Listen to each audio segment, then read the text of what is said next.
This broadcast is proudly sponsored by Telecom Australia.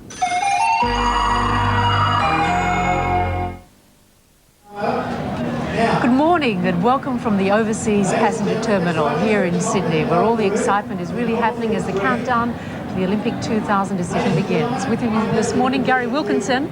And boy, the parties are really underway, Gary. Underway? They've been underway all night. I've never seen Sydney in this kind of mood. I mean, people are intoxicated with the atmosphere and maybe one or two other things. Too, I think. Yes. No, the spirit here really is amazing tonight. The atmosphere is electric as that countdown begins. And as we said, here we are live at Circular Quay, where there are hundreds of people gathered here, and also down on the rocks below us, where thousands and thousands of revellers are joining in the atmosphere.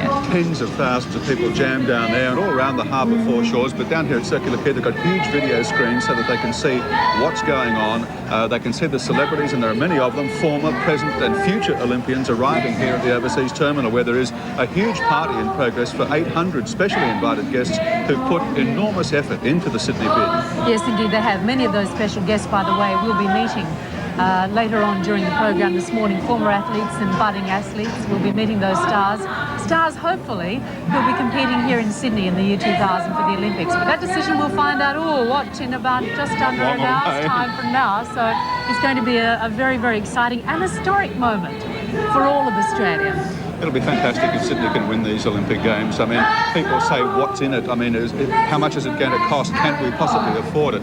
$1.7 billion it's going to cost if we get it. And I think it's going to be worthwhile because the Olympic Games puts in place for a country or a city infrastructures that wouldn't otherwise be built and things that you can amortise over the next 3 or 4 decades. That's right. But not only that, Gary, what cost can you put on the pride and the spirit and the energy and the inspiration that we'd be giving to our young children if we host the Games here? I don't think you can put a money cost on that.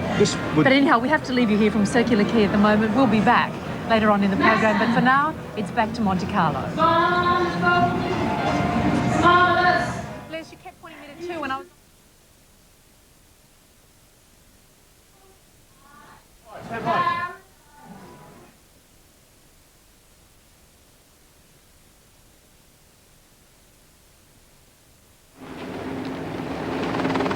This is the Louis II Stadium in Monaco, the venue for the final round of the big Olympic 2000 fight. Welcome to Australia's live coverage of this big decision. The 89 votes have been cast and counted, and only 2 men know the result the whole world has been waiting for. Surprisingly, one of them isn't the president, Juan Antonio Samaranch, but 2 other IOC members, a judge from Senegal and a lawyer from Switzerland. 10 years ago on this weekend, Australia too won the America's Cup, and a nation celebrated. Let's hope it's a good omen. Absolutely.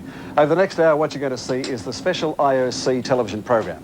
A look at the Olympic spirit and the 5 cities that have spent $150 million to get this far. And then the gold medal, the announcement of the winner. Because tonight, there can be no second prize.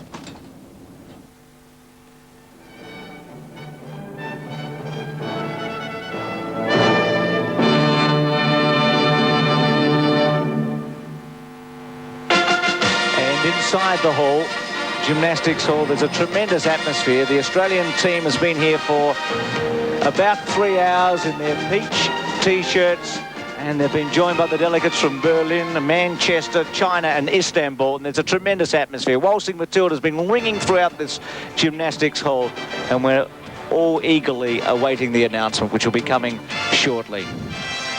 Yes, it's very much like one of those presidential conventions in America, the Republican or Democratic convention. The delegations from those 5 cities and their supporters, plus a large press contingent.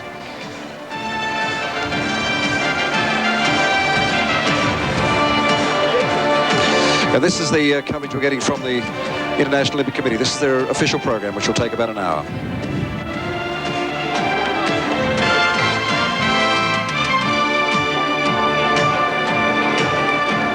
Mesdames et messieurs, bonsoir.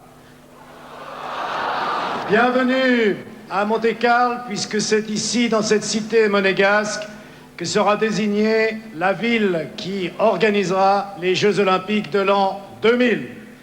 Co-hosting with me tonight, it's a great Olympian, In her swimming career, she broke 18 world records and won 2 Olympic gold medals. A lady who has devoted her life to the sport. Bienvenue, Donna de Varona.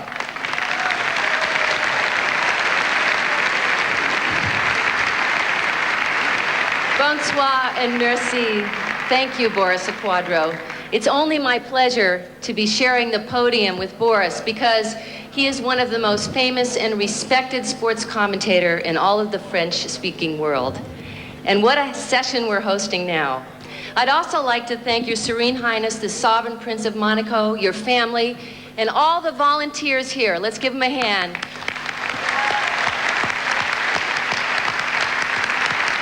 For hosting this historic 101st session of the International Olympic Committee. Mesdames et messieurs, il y a un peu plus d'une année, nous étions tous réunis à Barcelone pour vivre les Jeux de la 25e Olympiade.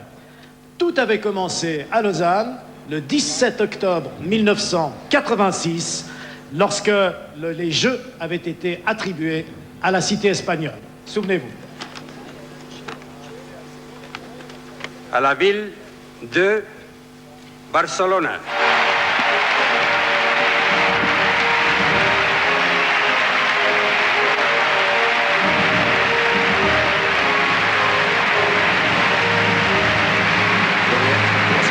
In October 1986, 1986, when Barcelona was awarded the Spanish Games, the Olympic Games in Barcelona.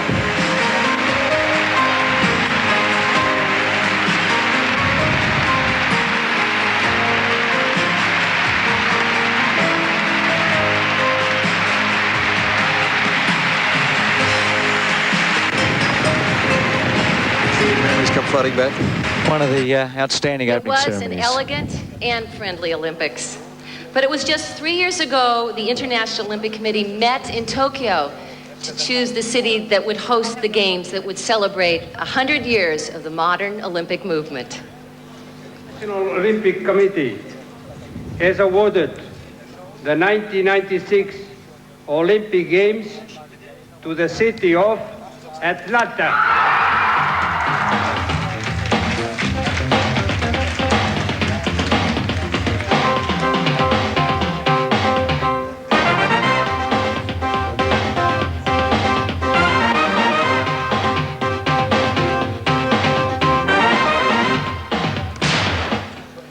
Mesdames et messieurs, en ce moment même, ici dans la principauté de Monaco, les membres du CIO délibèrent toujours pour désigner laquelle parmi les 5 cités candidates aura l'honneur et la lourde tâche d'organiser les Jeux de l'an 2000. And we do hope that this voting session will end in time because we're all anxious to hear the results of the vote, as well as the approximate 1.5 billion people around the world watching this show to see which city wins. And listen to this, for some of them it's already tomorrow. Well, with the miracle of modern technology, we're going to visit all 5 cities. Et nous allons commencer avec Berlin. To begin, of course, following the order of the presentations today, we cross to Berlin, which hopes to host the Games for the second time, the first time in 1936. Après 1936, les Jeux Olympiques d'été. Imagine just 4 years ago, this city divided Germany between East and West. United once again, they hope to host the Games.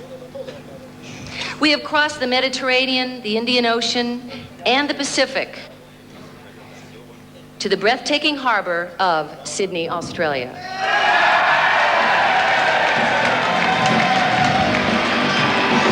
A roar from the Sydney delegation here in the hall. We're sitting alongside Berlin and Manchester. Qui avait organisé les Jeux de 1956. Melbourne organised the 1956 Games, he's saying, and now Sydney hopes to give a second chance to Australia.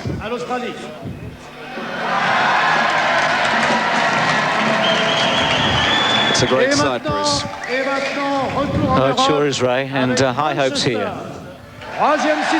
The third city on the list is Manchester, not a winner in 1990, but bidding here for the second time, Manchester, and considered to be the dark horse tonight. pour la seconde fois, Manchester. The United Kingdom, as we know, has hosted 2 Olympics, both in London in 1908 and 1948. But now we travel to another country, to the capital of the People's Republic of China, Beijing, to the largest and most populated nation on earth, who's trying to host the Olympic Games for the first time. C'est en 1932 que China la Chine participated for the organisait first pour la time in the première Olympics in fois les Jeux 1932. Olympiques. Later it was welcomed back Avant into the Olympic de family at the Los participer. Angeles Games of En 1984. 1932 que la Chine participait pour la première fois aux Jeux Olympiques The fifth and avant de last susciter competitor. beaucoup d'enthousiasme lors de sa réapparition à l'occasion des Jeux Olympiques de 1984. These are all live pictures, of course, coming from these 5 competing cities.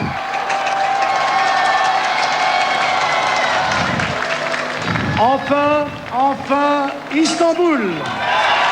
So the fifth and last competitor, Istanbul, the meeting point of Europe and Asia. Et dernière ville en lice. Some say where East meets West. And we're being told as well that Yes, probably on the crowd in Bosphorus, Sydney is the biggest. City of Istanbul. Now, let's explain the voting system. In order to win, a city must receive the overall majority of votes. If in the first round there is no majority, the city with the least votes will be eliminated.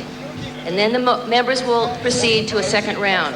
This procedure will continue until one city receives a clear majority. In each round of voting, the members will vote, obviously, for just one city. Members will not know the number of votes cast in each round. The final result will be known only to the chairman of the voting commission. Even the voting members of the International Olympic Committee will not know which city has been chosen until they appear in this very hall tonight.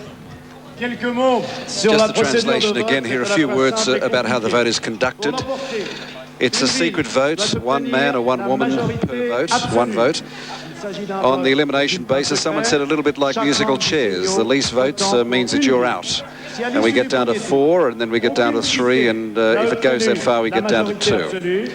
The OIC members won't be told the voting figures before the next round, and so we expect to hear at the end of the vote, when a winner's chosen, we'll get a breakdown then of just how Sydney went and how the other cities went. A majority is 45 votes. We in Sydney need 45 votes to win this out of 89. Encore une précision, ni les membres du CIO, ni le président Samaranch lui-même ne connaîtront le nom de la ville avant l'annonce officielle qui aura lieu tout à l'heure ici. And while the members are voting, we have a special opportunity to introduce to you the videos prepared by each bidding city. This will give you an opportunity to experience what the International Olympic Committee members experienced when they viewed the bidding process. And so in this way, we're letting you in on a little bit of what went on today. And according to the draw, Berlin is first.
l'ordre de passage So des 1992, the cités city's held a ballot and Berlin was given the first position in presenting its case today. We should make the point again, Bruce, that these are presentations prepared by the various cities themselves. Effectué spécialement le déplacement à Monaco pour conduire leurs délégations respectives aujourd'hui lors de l'ultime présentation. Pour commencer, Berlin. To reiterate what my friend Boris said, the cities thought that these bids were so important for this session that today 3 Prime Minister and 1 Vice Prime Minister traveled all the way to Monaco to lead their delegations. Now we have the opportunity to look at a summary of the 45-minute presentation that was made to the IOC during its session. It's just a minute long. I assure you that we will do our utmost to make the Olympic Games in Berlin in the year 2000 an unforgettable event. My wish for the sake of Berlin and of the Olympic movement is that at the end of this day, each and every one of you will say from the bottom of your hearts, like John F. Kennedy did, Ich bin ein Berliner. The Euro unification was a great gift made to all Germans. Now it is time to say thank you. This is why we would like to host the Olympic Games in Berlin in the year 2000. And I assure you, in the year 2000, Berlin will be even greener and more beautiful than it is already today. Ladies and gentlemen, I am deeply convinced that this city is and will remain a unique symbol for mankind's eternal desire for peace and freedom. Auf Wiedersehen in Berlin. Do svidania w Berlinie. See you in Berlin.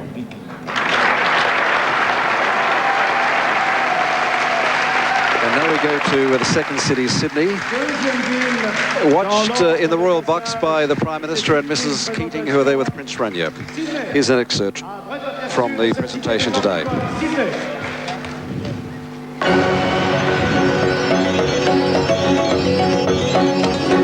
The sights are famous all around the world, and now right in the middle of Sydney, another dream is coming to life.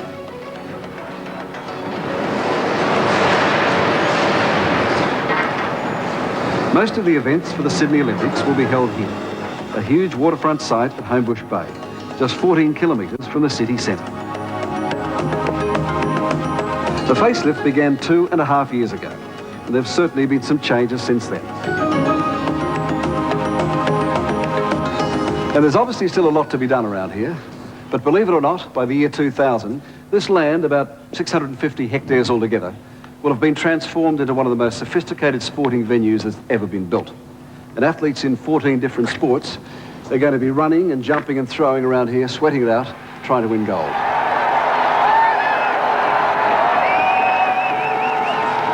And much of the adrenaline will be pumping right here. This is where the main stadium will be. All the track and field events, with 80,000 people cheering them on.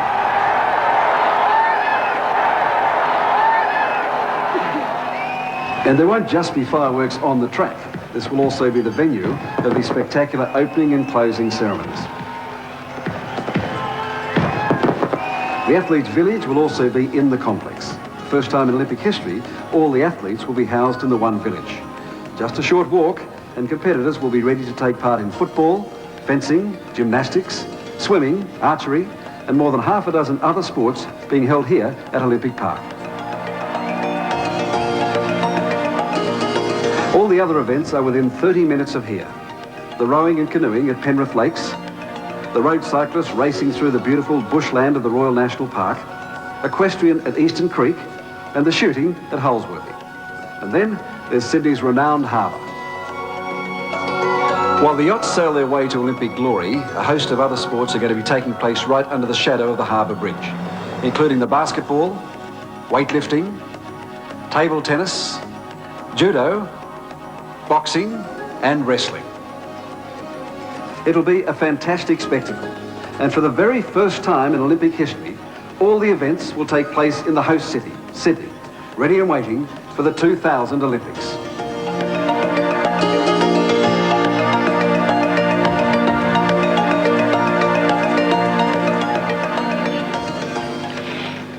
And now let's take a look at the highlights from Australia's oldest city, Sydney. So it is with a deep sense of honour and an awareness of this historic, unbroken relationship that Australia presents the candidacy of Sydney to host the Games of the 27th Olympiad at the dawn of the new millennium. You may be asking why an 11-year-old girl is speaking to you today. Well, the reason is that I have a very important message for all of you from the children of Sydney and Australia. Thanks to the Sydney 2000 bid and your visits to our schools, children like me now know a lot more about the Olympic movement. 3 years ago, my school friends and I thought that the Olympics were only about sport. From the government and people of Australia, I bring the message that the Sydney bid has the support of all Australians. So from Sydney to Manchester, and it's great being an Australian in the hall at the moment. They get a tremendous round of applause.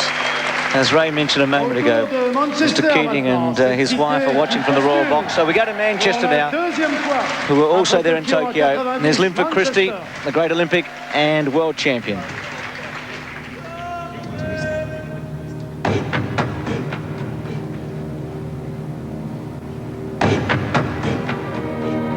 Welcome to the heart of Britain, the heartland of the world's greatest sports.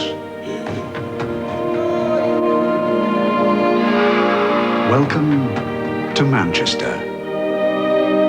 Manchester is preparing for the highest honour. Preparing for the single most important sporting event in the world. The Olympic Games.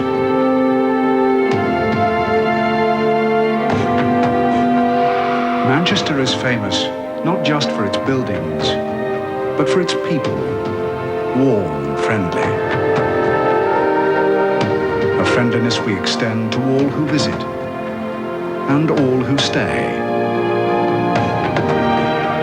Sport is in our blood. When we aren't playing, we're watching, giving our support to the heroes of today and tomorrow. Manchester is one of the easiest places to get to.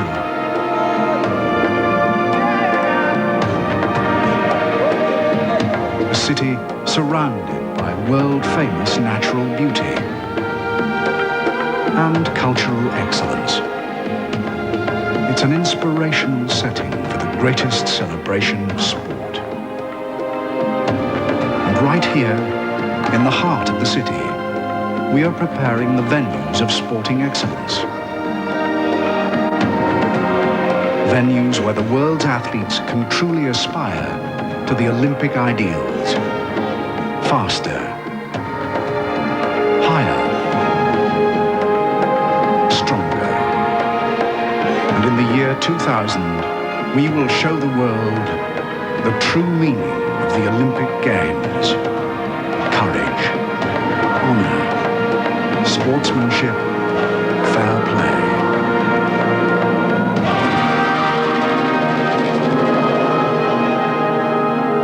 We are ready. The world is ready for the classic games of the modern era. Manchester 2000.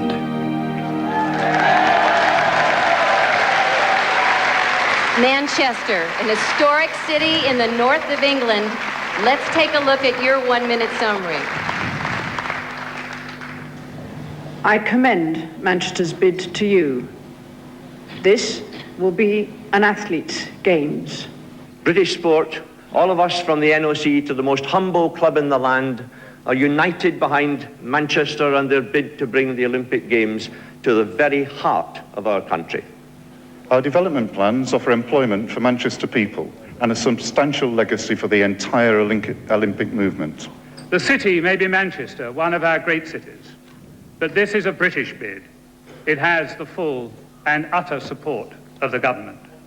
It will be over 50 years since Great Britain held the Games, at your request, And at a time when the Olympic flame was so dimmed, there was a real chance it might go out forever.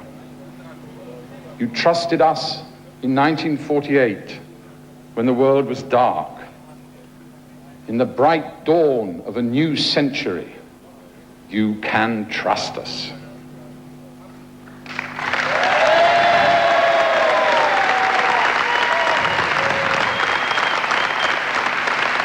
Et maintenant, mesdames et messieurs, Now we go direction across the other side of the earth to Asia, to Beijing, the centre of Chinese culture. berceau de la culture Ministries of the past, now of course the capitale de la capital of the République Chinese populaire de Republic. Chine. These are the people of Beijing, the capital city of China. Beijing, a thriving metropolis of 12 million people, the heart of a nation with 1/5 of the world's population, more than 1 billion people. Beijing, where 4,000 years of civilization is the link to the glories of the past, the vibrant present, and the hopes and aspirations of the future. Today, Beijing is one of the world's great cities whose skyline and contemporary structures, including world-class hotels, continue China's pledge to keep pace with an ever-changing world. And if honored to host the 27th Olympic Games in the year 2000, Beijing pledges to the athletes of the world that the sports arenas, stadiums, and Olympic Village will be the finest ever. For the drawing boards of today will be the realities of the year 2000.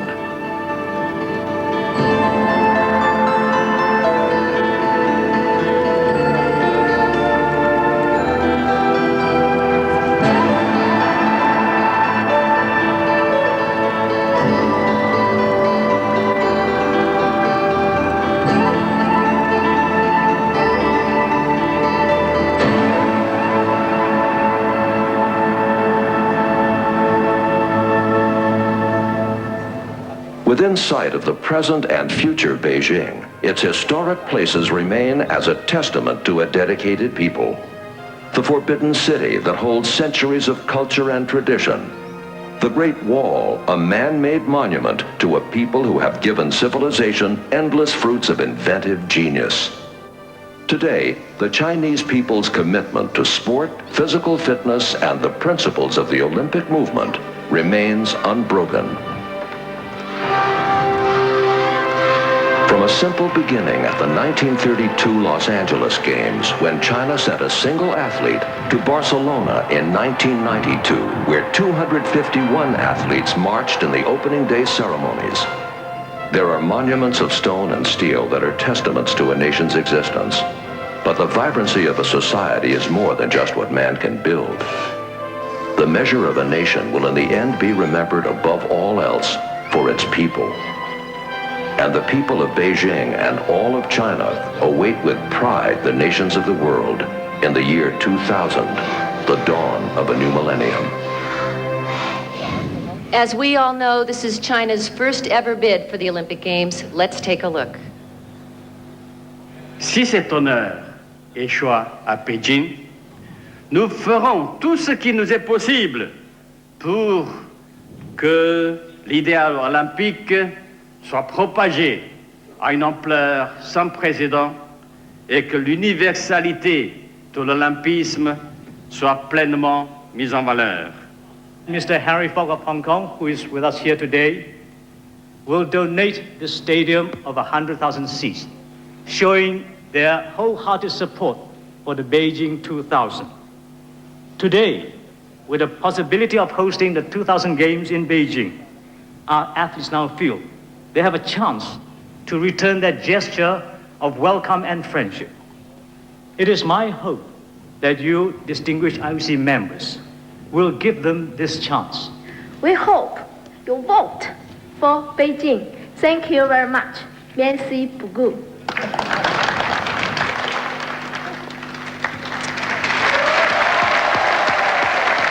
Well, they've brought another dimension to Olympic bidding. There's no question about that, Beijing.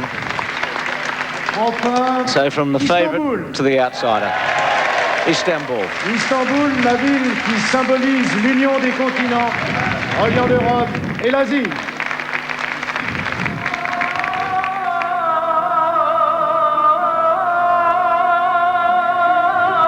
the magical city of Istanbul.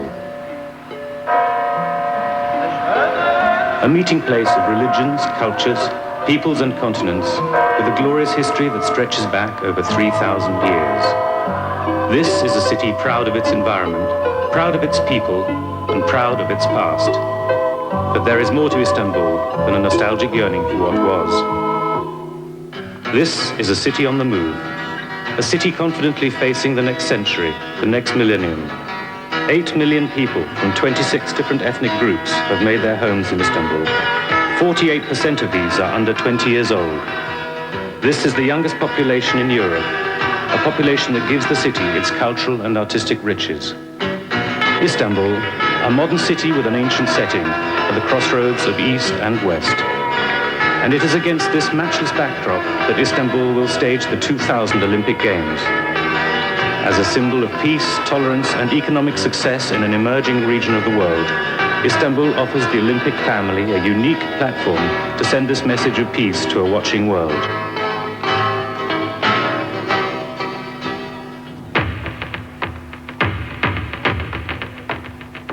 The single Olympic village, where all athletes from every discipline will come together in an atmosphere balancing peaceful refuge with shared excitement.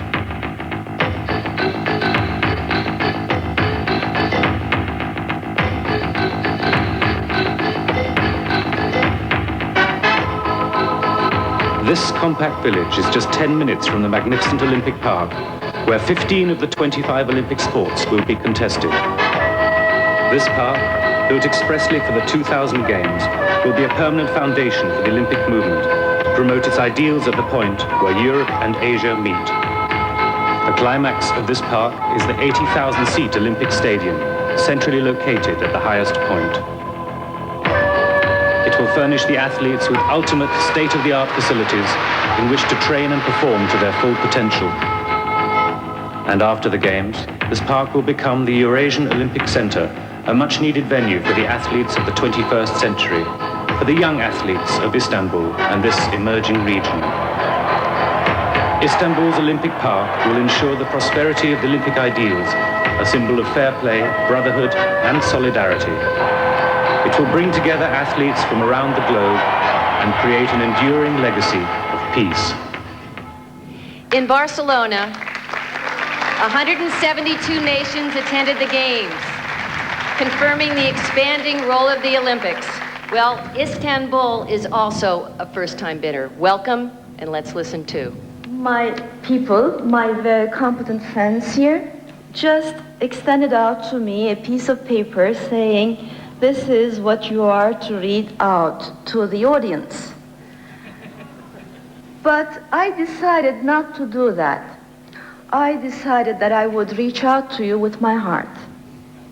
I stand here before you today as a proud man, proud of my city, proud of the bid, and proud of the team that has dedicated the last 2 years to strengthening Olympism throughout Turkey. The Istanbul 2000 Games will tremendously enrich the future of our 20 million children who are at this very moment in front of their television sets waiting for your decision, waiting with their hearts filled with hopes. Maybe even more important as to why we should all unite in Istanbul in year 2000 is because we love you.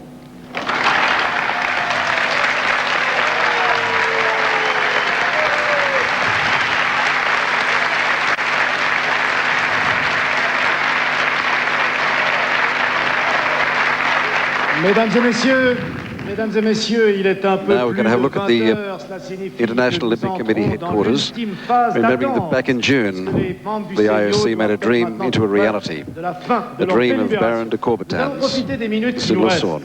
Pour rappeler qu'en juin de cette année, à l'occasion de la 100e session du CIO qui s'est tenue à Lausanne, l'un des souhaits du baron Pierre de Coubertin pouvait enfin se concrétiser.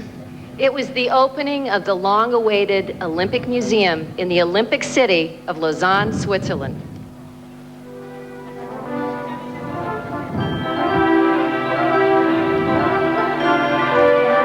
It was the dream of Baron Pierre de Coubertin, founder in 1894 of the modern Olympic movement, that one day there would be a museum devoted to preserving not only the legacy of the Olympic Games, but also embodying the spirit of the Olympics, a union of art, sport and culture.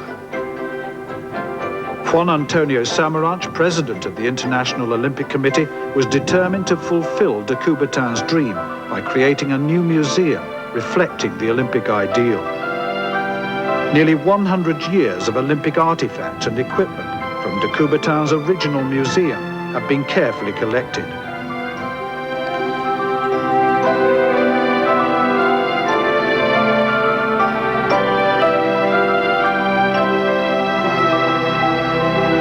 June the 23rd, 1993, International Olympic Day, and the people of Lausanne turned out in force to greet President Juan Antonio Samaranch, accompanied by King Juan Carlos of Spain, for the official opening of the new Olympic Museum.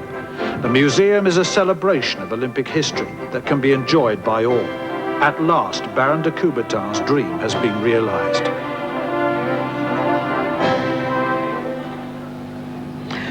Mesdames et messieurs, We've now learned that l'heure de la décision voting's been approche. completed and that the IOC members are making their way to the stadium. They're a distinguished group with 3 princes, 2 princesses, a general, etc. A sheikh, yes, a Middle Eastern sheikh, a king from the South Sea Island. There are 89 of the delegates or the members. Ladies and gentlemen, we've and we're heard about that the 15 voting is minutes over, away from and while the members make their way the announcement over of who to this has hall won for the the games. exciting announcement, So no one here spend some knows, of time course, looking back as they sit here and wait.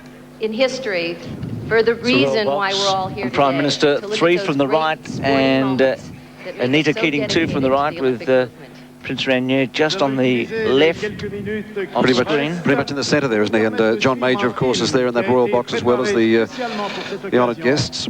Par l'un des cinéastes qui connaît le mieux l'histoire des Jeux Olympiques. This film we're about to see was made especially for this ceremony tonight by Bud Greenspan, who knows the Olympic history very well. Marble Olympic Stadium in Athens, the scene of the first modern Olympic Games in 1896.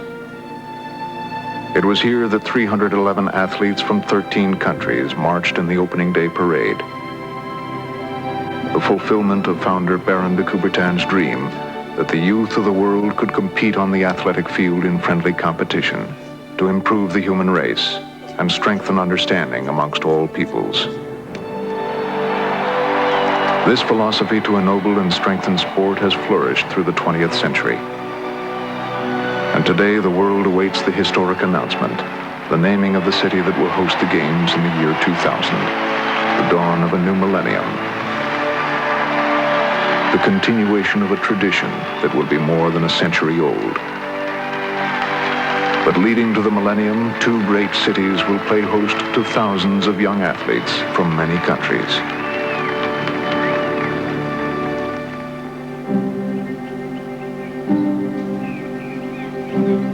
In January 1994, and again in the spring of 1996, an historic ceremony will take place at the altar of Zeus in Olympia, one that dates back almost 3,000 years to ancient Greece, the igniting of the Olympic flame. The first act of a journey that will end in Lillehammer, Norway, and Atlanta, Georgia. Lillehammer, the scene of the 1994 Olympic Winter Games. Atlanta, the city honored to host the centennial celebration of the 1996 Summer Olympics. Thousands of men, women, and children will carry the torch by day and by night, by land, sea, and air. The bearers of the flame come from every walk of life. The old, the young, the disabled, all bound together by a symbol that through the centuries mystically remains a link to the beginnings of civilization. The flame, the earthly representative of the sun. Just after the final torchbearer enters the stadium to ignite the cauldron, a simple ceremony takes place. Then an athlete from the host nation recites the Olympic oath on behalf of all the athletes of the world.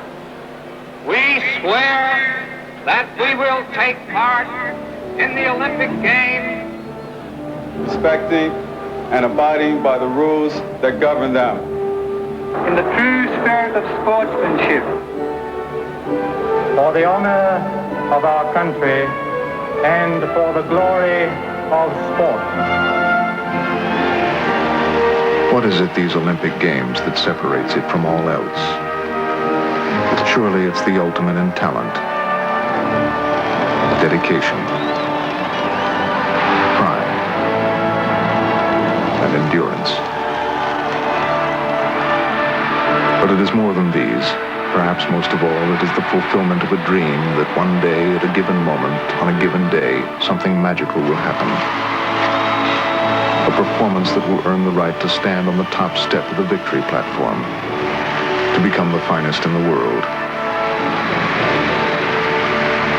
to become an Olympic champion.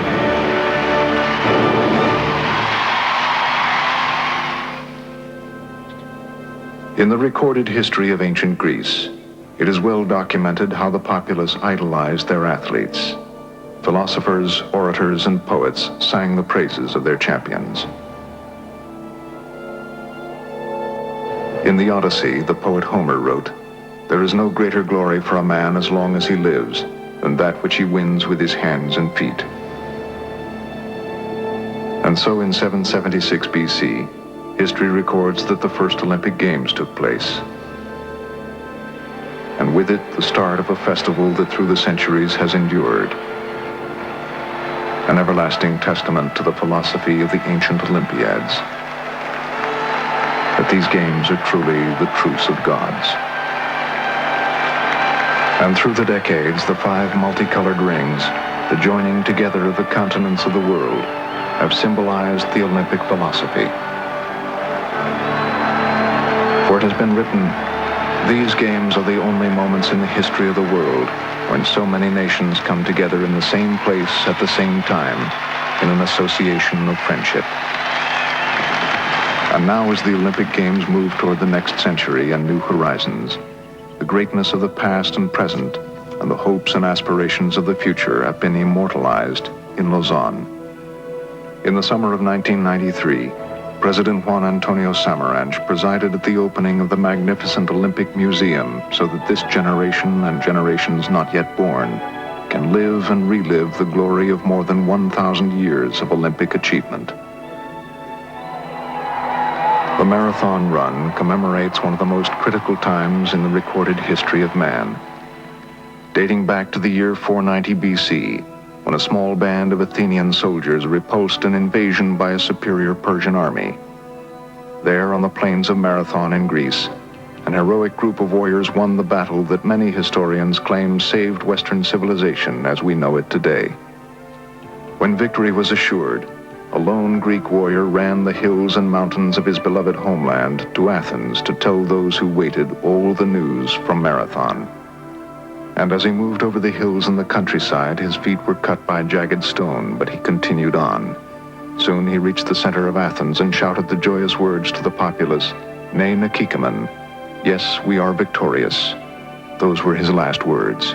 A few seconds later, he died from exhaustion. More than 2,000 years later, the run of this Athenian warrior was commemorated in 1896 when the marathon run became part of the first modern revival of the Olympic Games. 26 miles, 385 yards, a race that tests the fiber of men and women throughout the world. The marathon has provided many memorable moments.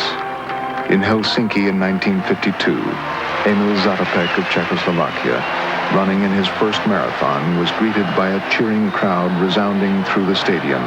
Zatopek, Zatopek, Zatopek. Emil Zatopek had won his 4th Olympic gold medal.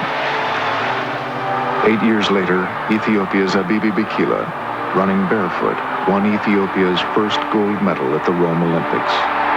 But the marathon has demonstrated that there is victory in defeat.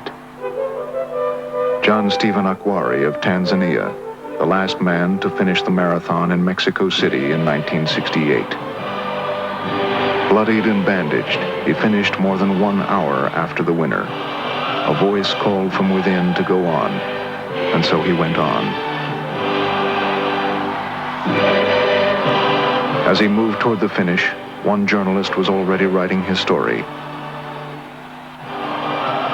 The words, "Today we have seen a young African runner who symbolizes the finest in the human spirit. A performance that lifts sport out of the category of grown men playing games. A performance that gives true meaning to the word courage. All honor to John Stephen Akhwari of Tanzania." Perhaps the words of John Stephen Akhwari best epitomize the spirit of the games. Said Akhwari, "My country did not send me to the Olympic Games to start the race. They sent me to finish the race." These words had no greater meaning than at the 1984 Los Angeles Games, when the marathon became part of the women's program. Then Joan Benoit of the United States, 3 months after arthroscopic surgery on her knee, won over the obstacles that all marathoners face. The land, the competition, and perhaps most important, oneself. The honor roll is unending when one recalls the greatness of the past 100 years. The grandeur of America's Jesse Owens, 4 gold medals at the 1936 Berlin Olympics in the 100 meters, 200 meters, long jump, and as part of the 4x100 relay team, a feat once believed would never be equaled. Then, just 12 years later, history was again made by Fanny Blankers-Koen of Holland, 30 years old and the mother of 2 small children. At Wembley's Olympic Stadium, she won the 100 meters, 80-meter hurdles, 200 meters, and anchored the 4x100 relay team. Then, 48 years after Jesse Owens' 4 victories, it would be turned in again by the magnificent Carl Lewis's 4 gold medals at the 1984 Los Angeles Games, winning in the same events as his idol. Olga Korbut captivated the world at the 1972 Munich Games, giving gymnastics a new dimension. Only to be followed by Romania's Nadia Comaneci, the first gymnast in history to score a perfect 10. Then, 16 years later, the greatest performance in gymnastic history, Vitaly Sherbo of the unified team that was formerly the Soviet Union, the winner of 6 gold medals. Perhaps the greatest individual performance of any athlete in Olympic history, Mark Spitz's appearance at the 1972 Munich Olympics. 7 events, 7 gold medals, 7 world records. But greatness in the Olympic Games is not just reserved for athletes from large countries. Rather, it is an arena to achieve immortality for athletes from all countries, large and small. The poignant moments at the 1952 Games, when Josie Bartel won the 1500 meters against the world's best to become the only gold medal winner Luxembourg has ever produced.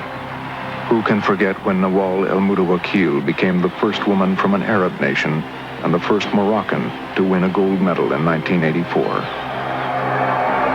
Then those dramatic moments in Barcelona when Yael Arad of Israel made Olympic history, winning the silver medal in women's judo, the first Olympic medal ever won by an Israeli athlete. Then returning home to dedicate her victory to the 11 Israeli athletes who 20 years earlier were killed by terrorists at the 1972 Munich Olympic Games. But when one speaks of courage and the ability to endure, one must think of Great Britain's Derek Redmond at the 1992 Barcelona Games. In the semi-final of the 400 meters, a race he was destined to win, Redmond pulled a hamstring. His quest for immortality had ended. But he, like many before and many who will come, came to the Olympic Games to finish. To finish a race he began. So Derek Redmond goes on.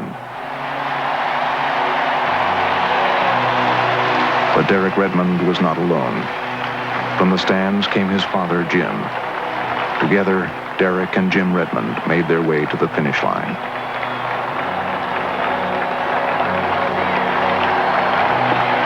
Perhaps the Olympic experience can best be explained by one of the world's great tennis players, Steffi Graf of Germany.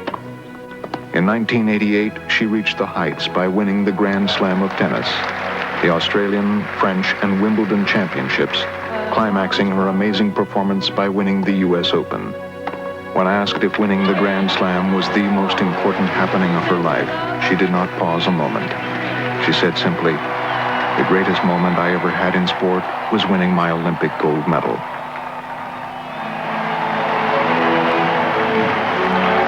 On the final day of every Olympic Games, there is a celebration. Then thousands of athletes from many countries meet to say their final farewells.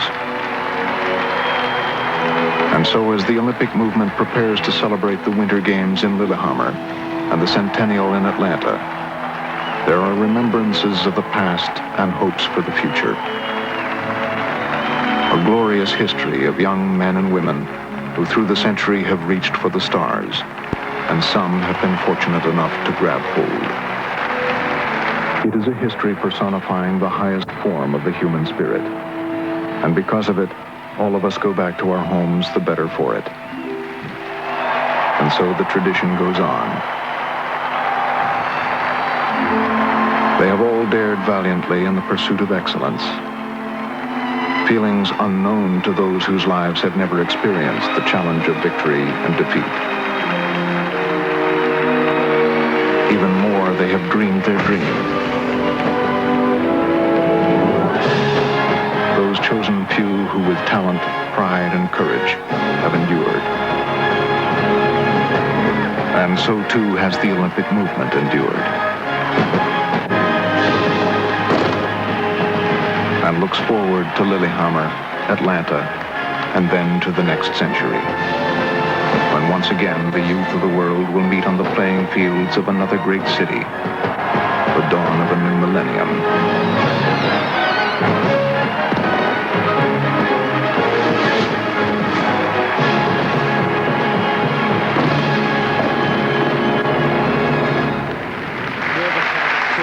Everybody here and everybody back home, I'm sure. Thank you, Mr. Bud Greenspan, for your generosity and your commitment to the Olympic movement. Now, it's no surprise the IOC members have arrived. And for all of you with the bidding cities, now you know what it's like to wait before you're called up for the big race. So now it's time to announce the city that will be the official host in the year 2000. Boris Quadro, will you help me? Yes, he's just making the point here that while that film was on, that the members of the IOC, 89 members from all around the world who've decided while we've been here, including, of course, Prince Albert of Monaco, they've decided who's going to get those games in the year 2000. They're placed right alongside the royal box. Prince Regnier applauding them, Prime Minister and Mrs. Keating.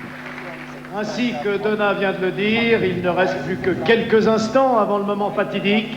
Et j'aimerais maintenant inviter à nous rejoindre ici sur cette scène dans l'ordre Maître François Carrat, directeur général du CIO. Maître François Carrat, Director of the International Olympic Committee.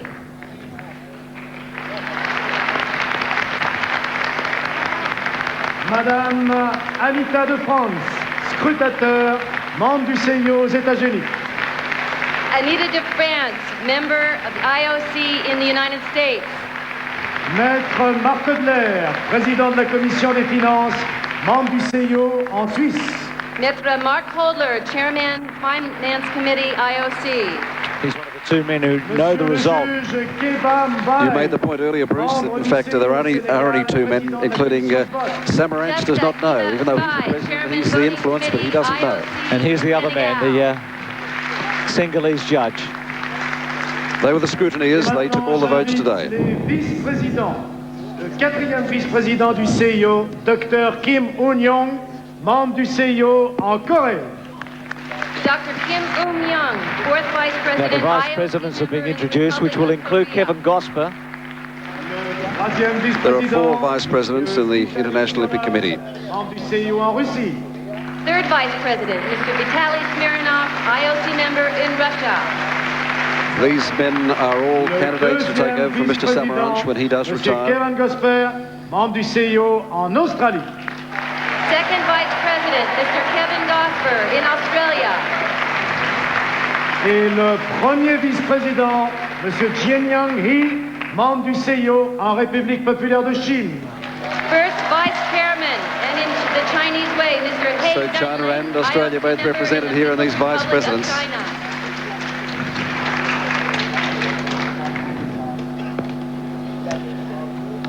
And now the biggest moment of the lot. Ladies and gentlemen. Mesdames et messieurs.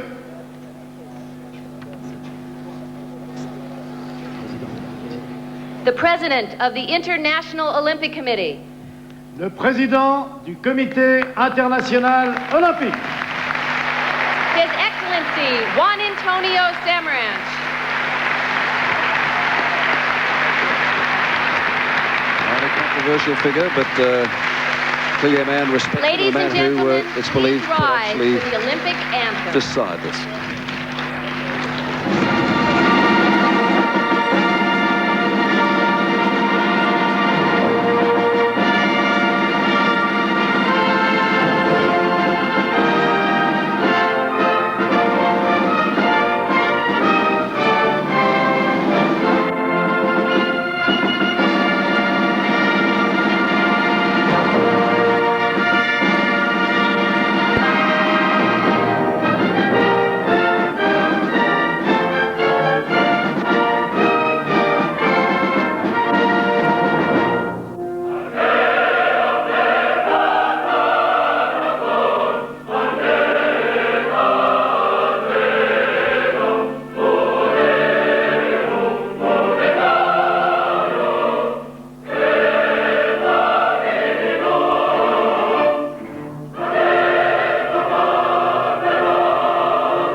The International Olympic Committee wishes to thank the 5 bidding cities, Beijing, Berlin, Istanbul, Manchester, and Sydney, for their efforts in presenting the bids and also promoting the Olympic movement. We really regret that there is only one winner, and the winner is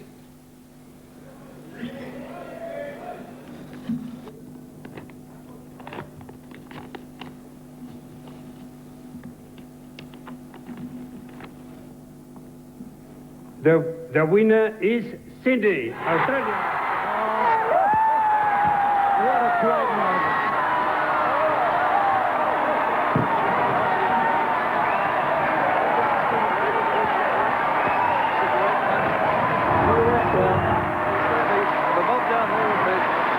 So well deserved, Ray. What a marvellous moment for our country. We have such a tradition in the Olympic arena, and to think that we're here tonight. $27 million that we wondered about, in fact $60 million altogether to get it to one of the Australian cities in the last 3 bids, has finally paid off with this marvellous occasion. Money extremely well spent. The Prime Minister is one of the, there are 3 Prime Ministers here today, and he's the only one who has left with Mrs. Keating, and I think they've gone down now to join the Sydney contingent. Yes, they've left the royal box. They've done so much to make this possible. Well, the feeling today was that it was the best presentation and that our chances were growing hour by hour. Marvellous scenes back home and here. But you could never know, could you? That was the point about it. You could never quite know, of course, what was going to happen. This was the vote that they couldn't call. 875 days the Australians like Rod McGeoch have spent trying to get this thing up at $27 million. And dare I say, I think it's also a victory for the International Olympic Committee as the Prime Minister, Mr. Keating, joins the group. And there's the reaction again. Oh, yes, there's Rod McGeoch with his Aussie hat. He's a Cobra hat. And the New South Wales Premier, John Fahey, can't quite believe it, can they? They've got to try and restore some order here. It's not just the Australians who've gone mad, but I think it's a very popular decision, actually. The official contract will be signed. What they have to do now, ladies and gentlemen, is sign the contracts, basically signing $1 billion of Australian money, Bruce, for these games in the year 2000. It's going to give us all so much to look forward to. So much. This is a very historic day. And there's Neville Grinder as well. In fact, was the Premier who launched this bid, since retired from politics. But he has every right to feel very happy about this as well. Frank Sartor, of course, the Mayor of Sydney, comes up to sign it. And the Premier, I would believe. There's Graham Lovitz, who has been in charge of the facilities preparations. He's put John Coates, there you go, John Coates. So John Coates and Frank Sartor will come up and sign the contract, which officially says that Sydney takes responsibility for the games of the year 2000. It might be 7 years away, but I can feel it already, can't you? You can indeed feel it already, can't you? And look at the scenes in the street. Well, we were told that they expected 10,000 or so in Manchester today, but we've got many more than that in Sydney, I think. A gift from Frank Sartor. There you go. Frank Sartor is giving Mr. Samaranch an Aussie koala. What a great moment that is. Paul Keating behind him, John Fahey there, the New South Wales Premier, and all those peach T-shirts down the front. They can't quite believe it. Well, we thought our hearts were ruling us today, Bruce, when we said that we thought Australia could win it, but there you go. That's marvellous stuff. And the reactions back in Sydney and right around Australia. And the team here are watching the reactions in Sydney and responding. All right, we might just let this go on, Bruce. Why don't we just have a look at the pictures? We have to go down. We've got the great pleasure now of interviewing the Australian victors. So we'll let Australia have a look at this and the activity inside the hall, and we'll go down and talk to them.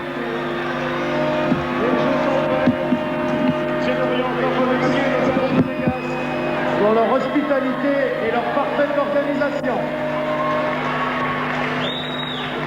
And it is official. The city that will host the games in the year 2000, that will usher in a new millennium, is Sydney, Australia. For Boris Quadro and myself, we thank you.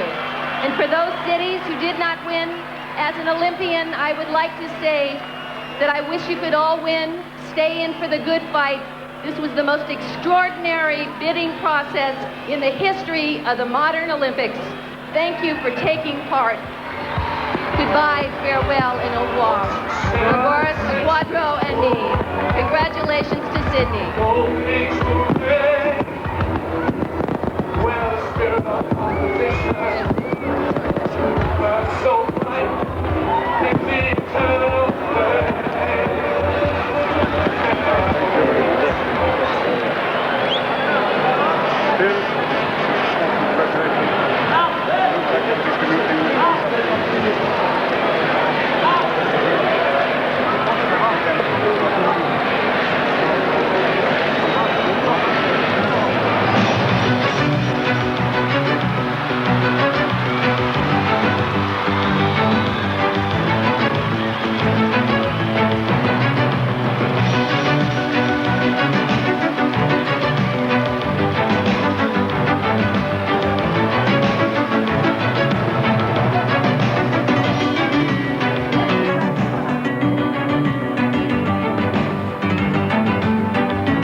Congratulations, Sydney. Yes, we've done it, and what a sensational win it is indeed. The atmosphere here is absolutely amazing. It is electric. Oh, I cannot believe it. It's absolutely stunning. I mean, it's easy to say now that it was the right decision all along, but there was always that fear that for some other reason they were going to choose somebody else. But technically, Sydney had to win this bid. I know you've already seen it, but let's just have a look around and see just what the people of Sydney are doing at the moment and celebrating. They are going wild. These were the people down in Circular Quay in Sydney.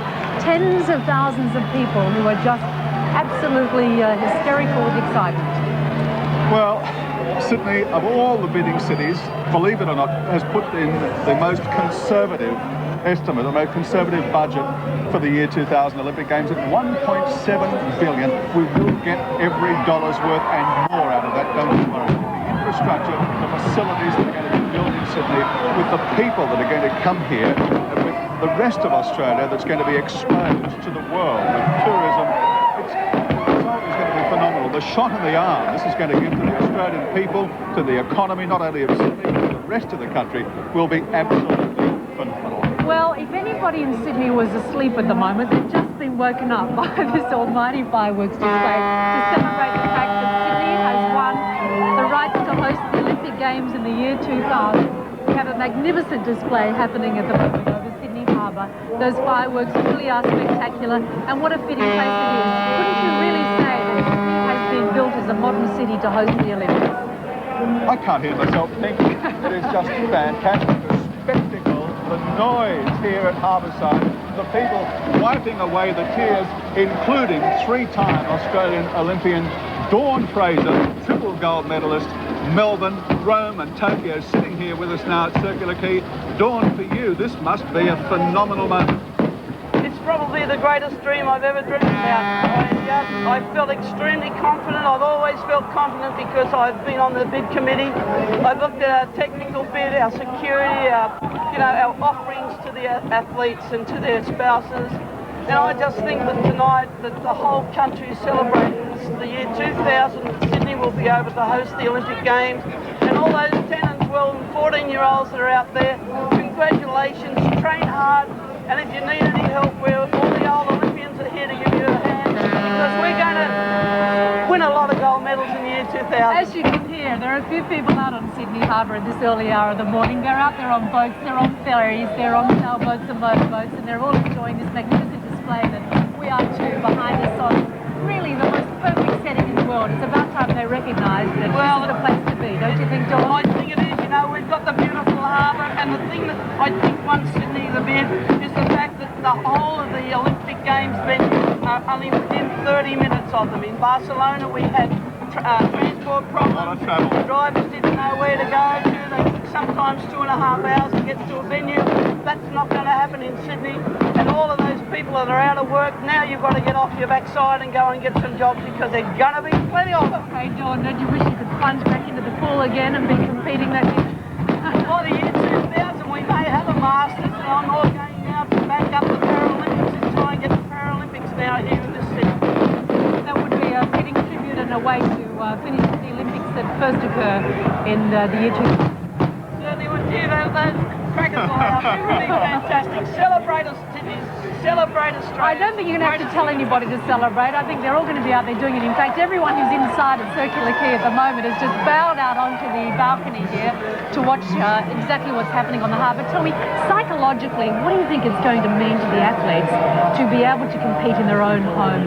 In 1956, when I was in my first Olympic Games, and I went down to Melbourne, I saw the people on the deck, and you walk out, and all the security in the world, but to be able to walk out on the deck of the pool and someone tap you on the shoulder and say, "Good luck, Dawnie," and you knew it was someone in your own country. Yeah. As I said, those kids at 10 and 12 and 14 years old, they should be out. They have now an objective in their mind to start training for the Olympic Games. You're going to compete on your home soil, and I'll tell you what, it's the greatest feeling in the world. Yeah, well, it's a great feeling all around Australia at the moment indeed. If you've just woken up and just heard the news, Australia has won the rights to host the Games in the year 2000. Let's go back now to Monte Carlo, which is most dear to the Australian heart. Mr. Keating, there's a moment there, though, where Mr. Samaranch paused and actually had to turn the paper upside down there. What were you thinking? Well, I honestly thought that the long draw at the balloting time was really running in our favour, because the tension in here, I think, was between China and Sydney, between Beijing and Sydney, and what anything but a Sydney decision meant for the international Olympic movement and its politics. So I thought the long time was going to help us. So you know, what was hard to tell. Everyone had serious faces, but I thought we could possibly get there. Mr. Keating, can I compare it with winning an election? Are you as excited at the moment as when Labor won? They're comparable, Bruce. They're comparable. You've always been an excellent numbers cruncher, dare I say, and you've done it again. Oh, well, there's a lot of people crunching this ballot. No, there's a lot of... Can we ask you what you thought again? Let's say what you thought that last 1 minute. When I was really looking at Kevin Gosford's face, and I thought he looked pretty confident. He was sitting off to one side. Now, we have to thank you. We think that you were one of those, the mystery weapons that we had today. Yes, you made a very moving speech today, and I think it had a lot to do with our victory. Thank you very much. But it was a teamwork. We all worked very hard. We all worked very hard when we were in Barcelona, too. But with a margin of 2, everyone's in that one, you see. Mr. Keating, we didn't see the breakdown. Tell us what the vote was. I think there were 4 eliminating ballots, and as I understand, Australia had about 30 votes all the way through. And as I understand it, when Berlin went out, the Berlin votes came to Australia. Was it basically us against China, though, in the end, against Beijing? I think in the final playoff, it was Australia 45 to Beijing 43. Did we possibly declare a public holiday back home? Well, I'm not sure about that, but I know there'll be a lot of celebrating going on. Now, Paul, what would you say to any boss who got crook if someone didn't turn up at work today? Well, I think that there's we'll have the time to savour this one and build towards this one, because we've still got to make this the Olympics we hope it to be. And I think that's what we're looking forward to, 2000. You're not going to have any champagne poured all over you tonight, are you? No, I'll be pouring a little bit inside me, I can assure you. Are you going to the football finals on the weekend? Well, Canterbury, Canterbury, my team sort of got knocked out last weekend, so that probably sees me out of that. But Mr. Keating, our team won tonight, and that's the most important. Our team, that's right. The Australian team won tonight, and that's the most important thing. We'll be looking for the recovery. We don't want to wait till the year 2000, but certainly this is... Well, this should be a great confidence builder for the country. You know, to think that that we can hack it in the big swim of an international decision like the Olympic Games. I think this is should be a great confidence builder for Australians to know that they're up there with the rest, that they're taken seriously, and Australia really ranks out there. And what about your young family? Because we used an 11-year-old today, and she talked about the excitement of young people in Australia. Your young family, how do you think they might react to this? I think, well, they all play sport, and they'll be as keen about this, I think, as most young Australians will. We've now got, you know, the better part of a decade to work up to this. Well, thank you very much, and it's been a tremendous victory for us. Great victory. Thank you. Camera here. Just stay one on. Just leave one on. Get ready. Where's the camera? Michelin, camera. We're just waiting on a camera here, so we're very much under control of French television, but Rod McGeoch, I want to talk to you. Congratulations. Paul Keating is getting a lot of attention right now, but... IOC member from New Zealand. Is that right? You lazy bugger, you'll have to do some work now, he said. You've done a lot of work. It's, I think, 875 days, you told me. Oh, yeah, but, you know, I've got a wonderful staff of 40-odd people there, and half of them are at home. I'm sad about that, looking forward to getting back to be with them. And I always said if we won that the first words I should utter are for my staff, and I mean that. Right, now tell us what went through your mind again today. There was just no way. When we talked to Olympic experts here, they said it's too close, we can't pick this one. Well, I thought we'd, and I said to you yesterday, Ray, privately, that I've always thought that there were too many votes being counted for Beijing that actually weren't there. I was slightly wrong because it went to the 4th round and there were only a couple of votes in it. What do you think did it then? I mean, there was so much talk about the push that Mr. Samaranch may have, and the fact that it was a juggernaut called China. I think we campaigned well, but I think in the end the popularity of Australia really got us there. The popularity, it was a very popular vote, wasn't it, here? I mean, it's a popular place. I mean, it's a wonderful place, Australia, and you know, the sort of support we had. I mean, where else can you raise $15 million in the middle of a recession like that? I mean, the Australians deserve to have the game. Well, I think as well, we understand there's a bigger crowd in Sydney now, Darling Harbour, than either in Beijing or in Manchester. Well, that's good. I'm pleased to hear that. I hope they have a great time. Bruce, you've got John Coates, another one of those we need to thank. Yes, Thanks, the Ross. president of the Australian Olympic Committee, the man who just signed the document. John, today in your presentation, you talked about the athletes and what Sydney can do for the athletes. I'm sure every athlete in Australia right now is rejoicing. It's going to be a tremendous legacy for our athletes and those of the world. We've won it on technical merit, which we always thought we would. It's a bit closer than I thought it was, though.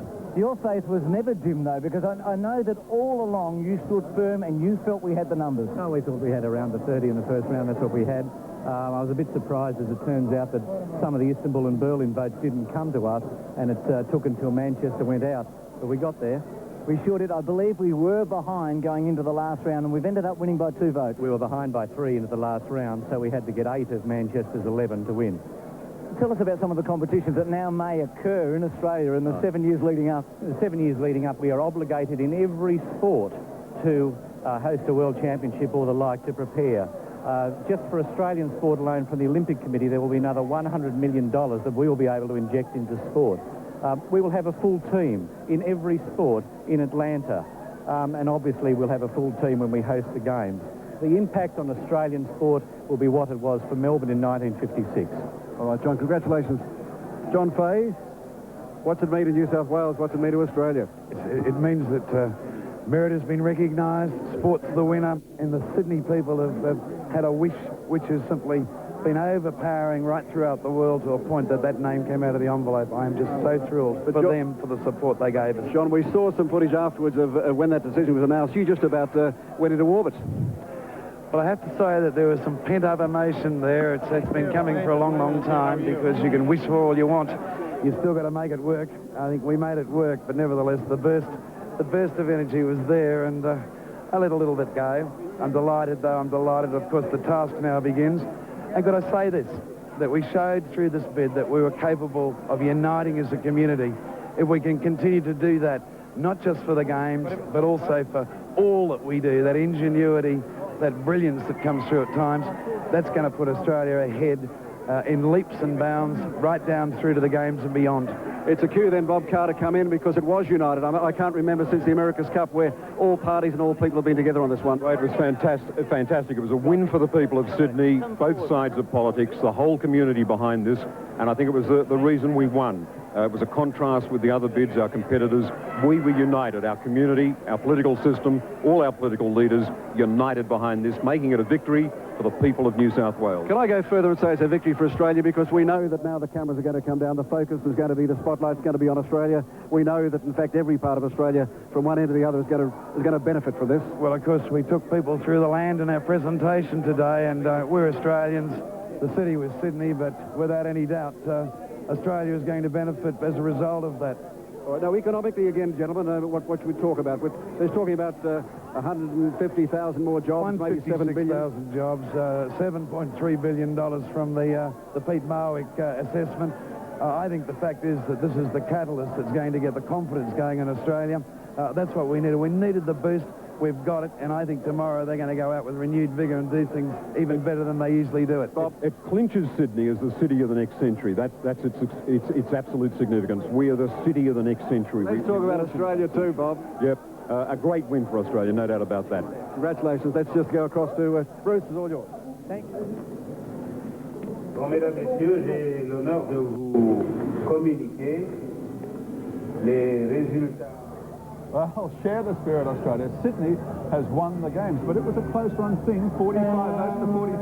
Yes, we're staging the runner-up, so it really was touch and go there for a while, but we managed to do it. It doesn't matter by how many points to win, we won that race. So stay tuned to Channel 7. We'll be back with more of the announcement. You're watching Sydney's successful win of the year 2000 Olympics. Back with more in a moment.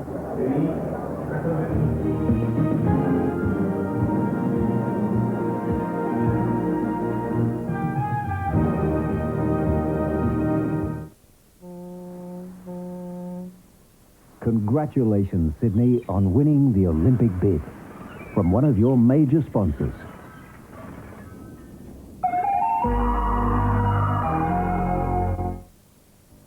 If you want the league finals lowdown, 7 News has it.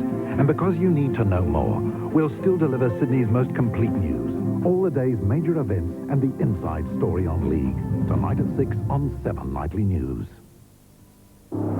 off-road racing stadium style comes to Parramatta Raceway for one night only this Saturday when Triple M presents the Stadium Off-Road Grand Prix. It's four-wheel drive fight night with pickup trucks that'll run amok and an American Nissan that V8 Fords won't be missing. Buggies, tin-tops and quads jumping high into the sky, plus Gall and Dak and a motocross match race attack. The Triple M Stadium Off-Road Grand Prix, a high-flying family motorsport spectacular. 7 o'clock this Saturday night at Parramatta Raceway. Do it! Hi, my aches and pains are much better, and I really believe they've been helped by this bracelet. Absolutely, Sam. And it really does seem to assist. I feel more energized and vibrant. Introducing the amazing magnetic power bracelet. It's a beautiful piece of jewellery set with 3 rare earth magnets which make contact with the relaxation pressure points of your wrist. The magnetic power bracelet is only $59.95 and that includes delivery. Call 008-630-008 now to purchase your magnetic power bracelet. You can pay with credit card or cheque. I honestly don't know how or why it assists, but it does seem to help my aches and pains. You know, I don't believe in hocus pocus, and when I first received this bracelet, I didn't know if it would help, but it has. However, we can't promise any therapeutic or magical cures, and we make absolutely no medical claims whatsoever. But truthfully, since Pam and I first put these bracelets on, we really have felt much better. Here's the ultimate stress bracelet. Magnetic power, copper and trace elements, and beautifully finished in 24-karat gold plating or silver. Available in small or large fittings. The magnetic power bracelet is presented in a great suede pouch. Buy 2 and you'll receive free a 24-karat gold-plated magnetic pendant and chain. Order your magnetic power bracelet now. $59.95 includes delivery. Phone 008-630-008. That's 008-630-008. Buy 2 and receive a free gold-plated magnetic pendant and chain. To everyone who put in the hard yards for the Sydney 2000 bid, congratulations. No one deserves an ice-cold tuition more than you. Young, out of work, with no future? I was losing all hope. Don't despair. Real Life has the answer. And we hope to turn on a spark in them. It's limitless. A scheme that could take you from rags to riches. Real Life, tonight at 6:30. This broadcast is proudly sponsored by Telecom Australia.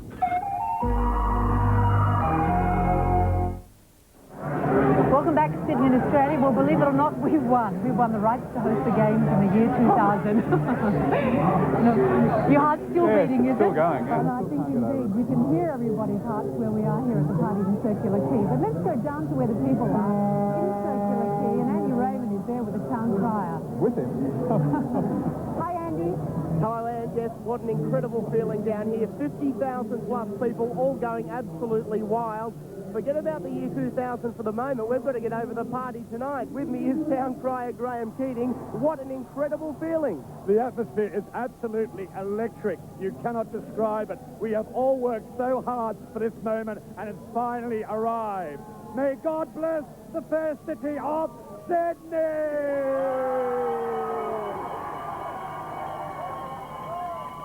I've had my money on a few shonky horses in my time, but not that one. Now, I wonder how many of those revelers down there are actually going to be making it to work this morning, 5 a.m., almost 5 a.m. at the moment. I think a few of them might be going with very sore but happy heads, anyhow, when they get there. Now, Cameron Williams is over at Homebush, and that's where a lot of excitement is happening too. Of course, that's going to be the site of the next Olympic Games in the year 2000. Good morning, Cameron. Good morning, Anne. Yes, this is now officially the site for the swimming, the athletics, the basketball, the weightlifting, lots of sports out here. And the wonderful thing about being amongst the 3,000 or 4,000 people that are out here tonight is the fact that most of them are children, and in 7 years' time, they're really going to reap the benefit of tonight's announcement. It was an absolutely joyous occasion. I don't know that anyone really believed that we could do it. I think we all felt a bit too cynical that Beijing had it in the bag. And it was absolutely euphoric. It was a wonderful moment. And champion Ironman, Craig Riddington, was one of the people out here to enjoy it. Craig, a sensational feeling. Yeah, what a feeling. It's electric out here at, Olympic Park, we call it. And I must say, we were sort of expecting a bit of an anticlimax out here. But I must say that I've competed in many races over the years and represented my country a lot of times. I've never been so nervous as I was before that decision came out. I have to admit that I felt exactly the same way. There was a great moment of tension there. Tell me, you know, you haven't competed in Olympic Games, but you've got a lot of friends who have. What does it mean for an athlete to know that that he can compete in his own country in front of his home crowd in the greatest arena that there is for an athlete? Yeah, well, winning the Olympic Games is the pinnacle of all sporting achievement, and for our Australian athletes, it's just going to be a massive bonus to know that they're going to come to their hometown and compete in front of their home crowds. And I must say it'd be something I would always love to do, but I will not get the opportunity, but we'll certainly see some great athletes come up. I guess, I don't want to put any thoughts of early retirement in your mind, but I guess by the year 2000 you might have given the swimming game away, but your restaurant at Manly could be booming by then, so for a small businessman, this is a great announcement as well, isn't it? Exactly, yeah, I've got a Mexican restaurant in Sydney and in Manly, and I think that'll be booming, and I think I might even be a coach by then. Yeah? Maybe more gold for you as a coach then? Yeah, well, hopefully, yeah. Well, there'll be a lot of our young competitors coming up for sure. Thanks very much, Craig. So, Anne, it's an absolutely wonderful occasion out here. I think people are going to stay around, so we will too. Good. Thank you very much, Cameron. We look forward to talking to you again soon. Can you imagine the hub of excitement and activity Homebush is going to be in the year 2000? I think the Homebush plan is something that swung the bid in Sydney's favour because of the existing venues and the fact that they've just allocated the state government another $100 million towards the construction of the major facilities there.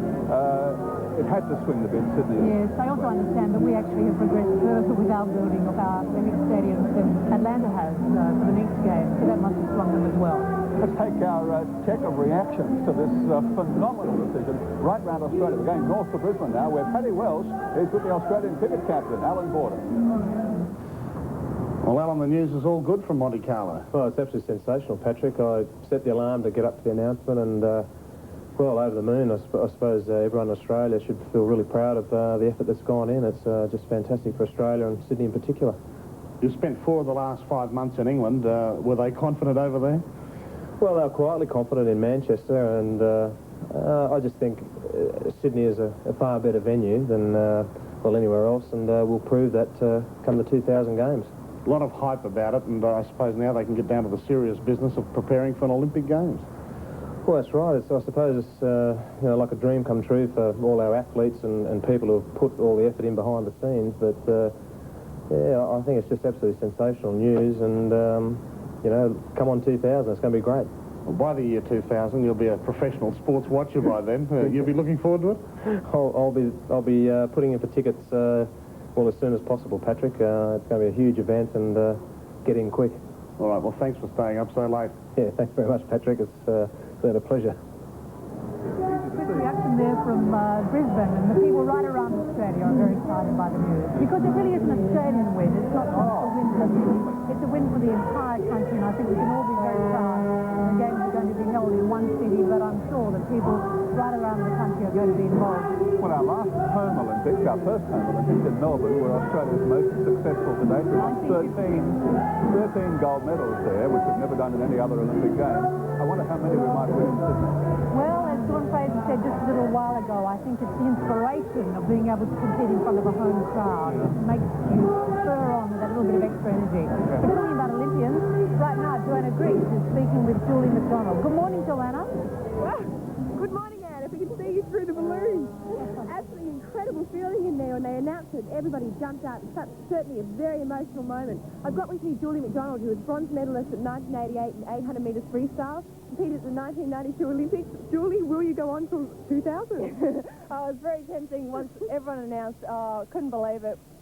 Lee Hadley and I were just jumping up, screaming, and it was just so exciting. I thought, oh, I should make a comeback, but, you know, I just couldn't believe it. I really thought Beijing would get it, and it's so exciting, yeah. What would you say is the greatest thing about an Olympics, and what would be so special if it comes to Sydney? Well, it is at Sydney. Yeah, it's just so emotional, you know.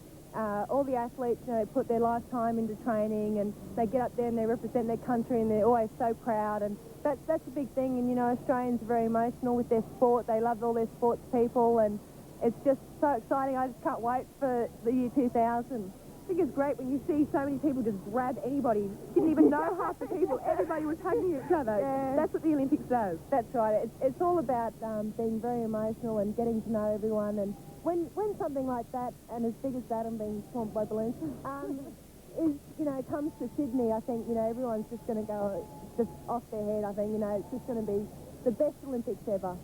Okay, this backdrop, how can we ever go wrong? All right, thanks very much, Joanne. Thank you to Julie, one of our great Olympians there. Now, of course, talking about great Olympians, most of them are training at the Australian Institute of Sport down in Canberra, and that's where our reporter Helen McCabe is at the moment. Helen, good morning to you. What's the atmosphere like there in Canberra? Good morning. Yes, it's an amazing feeling here. I'm here at the AIS in Canberra, and I'm talking to Jim Ferguson, who's the Executive Director of the Australian Sports Commission. Jim, what an amazing feeling here in Canberra. It's fantastic, isn't it? Yeah. I'm hoarse from shouting. I can understand it. The reaction here was quite extraordinary. The athletes just went... well, yeah. That's what it's for, eventually, to the athletes. And a lot of the kids here will, in fact, be competing in 2000 in Sydney. What exactly does it mean to Australian sport? Well, it's a huge boost. It's a huge boost for Australia. It's a huge boost for Australian sport. There's no doubt about it. The Olympics is the biggest show on earth. And I think it'll give a great boost to the country. It'll give a great boost to it in terms of national prestige, national fitness, and it's great for Australian sport. The athletes here have already said that they'll try 3 times as hard from now on. Well, they already try pretty hard. That'll be good. They try 3 times as hard, we will beat us, definitely. I mean, as I said, the reaction here was quite extraordinary, but some of these kids will actually be competing in the Sydney Olympics. Oh, yes, and that's the group that you interviewed a short while ago. Quite a few of the gymnasts there in the squad for year 2000. How old are they? They're a bit older than they look, actually, but they're sort of 12, 13, 14. How long do you think the party will continue here in Canberra? Oh, I think quite a while.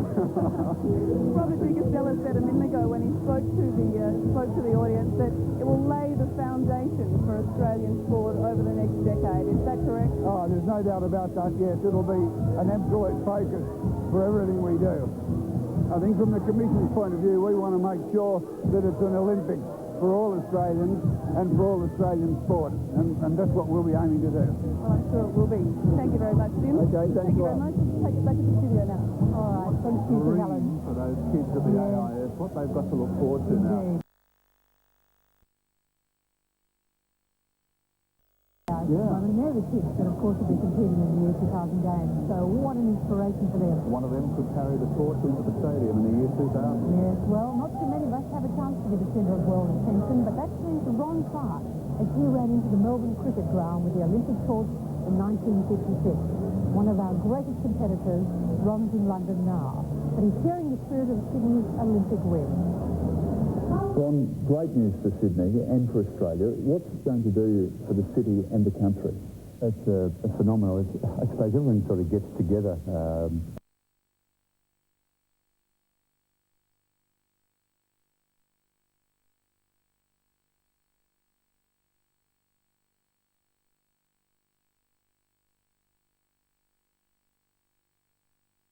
What's it going to do for the city and the country? It's phenomenal. I suppose everyone sort of gets together at the games. There is no such event as the games in the world. It's the coming together of so many people. There's excitement. It's a fortnight or 3 weeks of actually sheer delight, both for excellence of everything, both excellence in the sport and the people that are in the city, and the excitement it generates. I've been to about 6 games now, and I've never failed to come away absolutely amazed at just how exciting a time it is. Well, the logistics of staging such a mammoth event, is Sydney up to it? Oh, yeah, I think so. Well, Melbourne up to it in 56. I know it's got twice as big or 3 times as big since then, but Sydney, I think Australians are very good organisers, and they will give the hospitality international-wise. I don't think anybody can beat Australians. This is the most hospitable people of all time. Anyone who goes across to Sydney will really enjoy themselves. And that's what, in the end, they come away thinking about, A, the standard of the games, but B, the hospitality was extensive. What was it about Sydney's bid, do you think? Is it the climate of Australia? Is it just the organisation? Is it... I suppose the beauty of the city, but most of all, the bid was the best by far as far as the facilities are concerned. And it's frankly unusual for the Olympics to be won by technical expertise such as that, and it's about time it has been. Sydney was by far the best bid athletic-wise. Living here in London, obviously you've seen and heard of Sydney's bid and what they put forward. Were you impressed by it? Yes. I thought Melbourne was a good bid for the previous games, and we failed, and I think we failed for other things in the technicality of the bid, and I'm glad Sydney have done it. And Sydney was reduced equal to Melbourne, if not better. So you would say to people of Sydney and Australia towards the year 2000 can look forward to some big changes, exciting times. Yes, I reckon I'll be back there. Sure, but no, it'll be a wonderful time. The build-up is tremendous, but the fortnight or 3 weeks itself are just unbelievable. Great man, Ron Clark, who really embodies the Olympic competitive spirit. Share the spirit, Australia. Sydney has got the year 2000 games back after this break.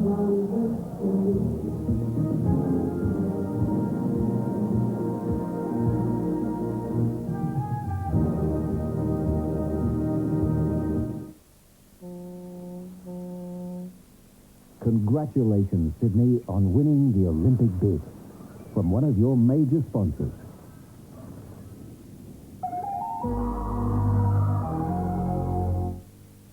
Saturday, celebrate with 7 starting at 11 a.m. And at 2, join the millions around the world for Carlton Essendon, the clash of the Titans. Proudly presented by these sponsors exclusively on 7. Hi, I'm Tim Shaw from Demcel. Tell me, have you got a kitchen drawer full of dull knives that need sharpening? I know I have. Well, let me introduce you to Demcel's King's Collection of Knives, a set of stainless steel knives that'll stay sharp forever. They cut perfectly every time, slice effortlessly through veggies, bread and meat, as well as cut through frozen or difficult foods. That handle is tough and designed to also last for ages. The ultra-resilient stainless steel blade stays sharp even after cutting through leather, wood or this steel hammer, and it still cuts like a laser. In this great offer, you'll also get a matching filleting knife featuring a flexible blade. It's great for those fine jobs like fish. But there's more, a paring knife and this really useful cleaver. This is one knife you'll really love.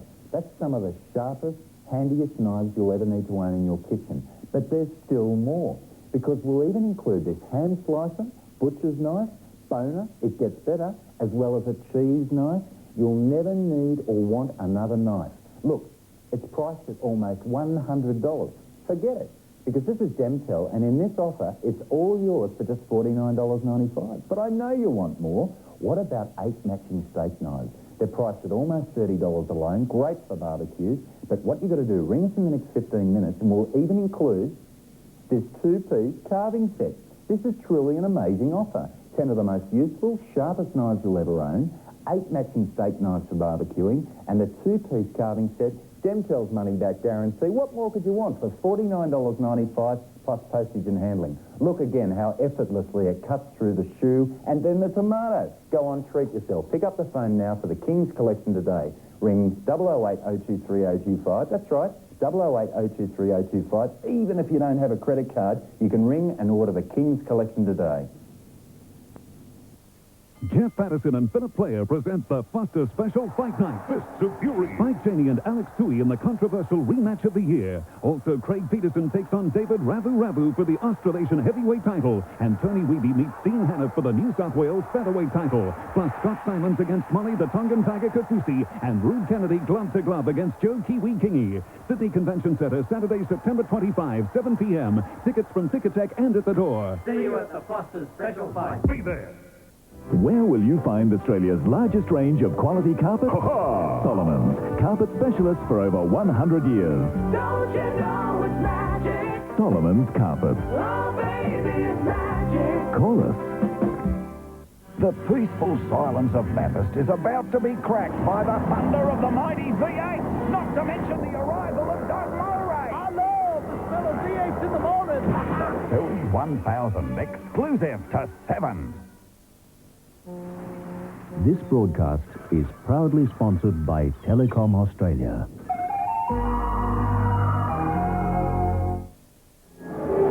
Welcome back to Sydney's coverage of the Games announcement. Sydney has won the Games. It is chaotic here at the harbour side. Thousands upon thousands of people thronging the streets. The harbour itself alive with vessels, crammed with people. I don't think anybody's going to go to work today. A far cry, I guess, from the atmosphere, the subdued atmosphere, at the first of the modern Olympics in Athens in 1896, where a man called Spiridon Lewis won the first of the modern Olympic marathons. Australia's Robert de Castella was never able to equal that feat in the Olympic Games, but he certainly is our greatest ever marathon runner. The man who now heads up the Institute of Sport in Canberra is with Helen McKay. Thank you, Gary. Yes, I have got Robert de Castella here with me. Robert, what was your sentiment when that announcement came through? I couldn't believe it, actually. I really, you know, deep down in my heart, thought that we'd miss out. I thought that the other sort of less idealistic influences would overwhelm us and we'd miss out. But to actually hear Juan Antonio Samaranch come out and say Sydney was just a shock. More than anything else, I was just absolutely stunned.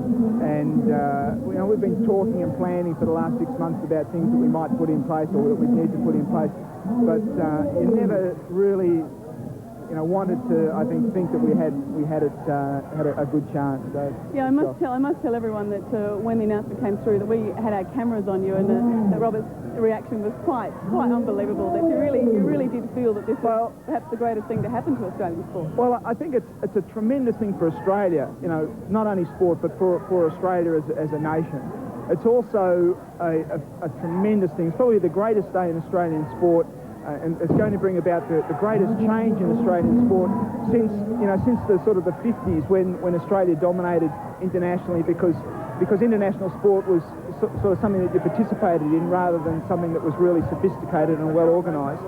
And you know, we've come a long way in the last 10 years. Barcelona was a tremendous Olympics for Australia, and I think Atlanta's going to be better. And now, you know, the challenge is there for us to really put in place everything that we need to make 2000 in Australia truly representative of what Australia is all about. And that's success, hard work, challenge, achievement, all of these things which typify Australia as a nation, we have to start to implement now. 7 years is not a long time in international sporting terms. A lot of the kids that are going to be representing Australia in 2000 are still at school. So, you know, 12 to 15-year-olds. And in the past, we've never been able to target them. We've never been able to really do anything with them because our resources have been limited, and we've had to concentrate on the athletes that are already representing Australia, not think about the ones that might be representing Australia in 7 years' time. So now what we have to do is to put in place programs and activities and work with the governments and the states and the sports to bring about that. Well, you've played a huge role in Australian sport. Will you be staying around as director of the AIS? Look, I want to be part of it. There's no doubt. I want to be part of the Olympics in Australia in 2000. The only thing I can guarantee is that I won't be running in the marathon. But if it's here at the Institute, that'd be great. Terrific. Thank you very much, Robert de Castella. Back to you. Thank you very much, Helen McKay there. We're just having a chat amongst ourselves because this is the man who knows all about winning. Should we encourage him to say it? Say it first of all. Go to Australia, you ripper. I tell you what, I only ever see you two on marvellous occasions. Remember Gary? Yes. Moscow Olympic Games. Okay. Here's Rock with Anne, the bicentennial advertisement. Celebration. And now we're back here. This is the best thing that's happened to our city and our country, I think, for 100 years. Absolutely. You know, the confidence we need, we've got it. Remember back prior to 1956, Melbourne won the Olympic Games against Buenos Aires by 1 vote, right? Now, 4 years ago, they gave it to Atlanta, and the IOC justified what looked like a bodgy decision and said it was the technical committee's recommendation. Now, if they were fair dinkum, they had to give it to Sydney, and they did. I was afraid there was going to be another bodgy vote. Did you see John Coates? I think he had a Tic Tac. He was all smiling. Remember that before the announcement? Yeah. He had a beautiful close-up of John Coates, and he was smiling. I said, Coates, he knows, you know, and that was it. But what a wonderful Once the euphoria starts to settle down, they really will have to roll up their sleeves and do some serious work. And quite right. Now, I think we should pay tribute right now. Remember that 8 years ago, Brisbane applied to the Games. Yes. 4 years ago, Melbourne applied to the Games. And without the knowledge gained from those two bids, we would never have won this one. It's an Australian effort, and let's congratulate people like Sally Ann Atkinson, right? John Landy in Melbourne, people like that, who've brought this all together because this really is something for our country. What do you say to the people who've tried to talk it down? We can't afford it, it's the wrong time, we shouldn't be doing it. Look, what comes now is that we've got the confidence. All we need in this country is confidence. Right? Confidence and the will to go. And remember that the people of Sydney will now be the hosts to everybody from the world. And it's a responsibility that everybody in this city has. That you are the host to whoever comes here. And I reckon that Australians are the best hosts in the world. And they're going to prove in the year 2000 that anybody who comes to these games, competitor, official, whatever, visitor, related to anybody, they will enjoy this more than any games they've ever been to, because we can do it. But you can't put a cost on that either, can you? No, It's not tangible. Although the microscope will come on tomorrow or the next day or a few days later, I'll tell you what, Anne, you can't really put a... all you do is you put up any project you like and put Olympic Games project, and nobody argues. They did it in Brisbane in 1982 with the Commonwealth Games. No, like Joe Peterson. He put up Commonwealth Games project. They built new roads, new this, new that. We will do up our road system, do up our communication system, do up everything. Things that would never have been done otherwise. That's right. Practice that you gold again. You may need to staying it in 2000. I didn't say gold. I said gold to Australia, gold. And I'll say this time, I was thinking about retiring. I've reached the ripe old age of 65, right? I'll be 72 in the year 2000. I've just cancelled my retirement. I'm going to be still in there because we've got to raise a lot of money, and I will be out there fundraising for the team, fundraising for Australia. Back to you, Anne. Okay, we expect to see you there too. Thank you very much, Norman May. Let's see what everyone's thinking out in Circular Quay with Andy Raymond. Andy, how are you faring out there? Well, the party continues down here, and there's still plenty of people all around. There were 50,000 people here, so rumour has it. And I tell you what, not many people have left, and everyone is enjoying the night. Fellas, how long have you guys been here? All night, man, all night. It's a great thing for Sydney, man. Once in a lifetime, man, yeah. Get it, but it's beautiful. 2000! I don't think everyone can get over the fact that we've actually won it. I think everyone was waiting for that word, Beijing, but when the Sydney voice came up, it was absolutely incredible. The party will continue here for hours and hours. Some of these people are asking, can I call a public holiday? I can't, but we'll enjoy the time, and we might get back to you later with a few more characters from down here at Circular Quay. Andy Raymond in his element. I think he's found his level very well there, as indeed everybody seems to this morning. You're watching the Channel 7 telecast of the bid for the 2000 Games, and we've won Sydney, Australia. Stay tuned. We'll be back after this break. The winner is Sydney, Australia.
Congratulations, Sydney, on winning the Olympic bid from one of your major sponsors.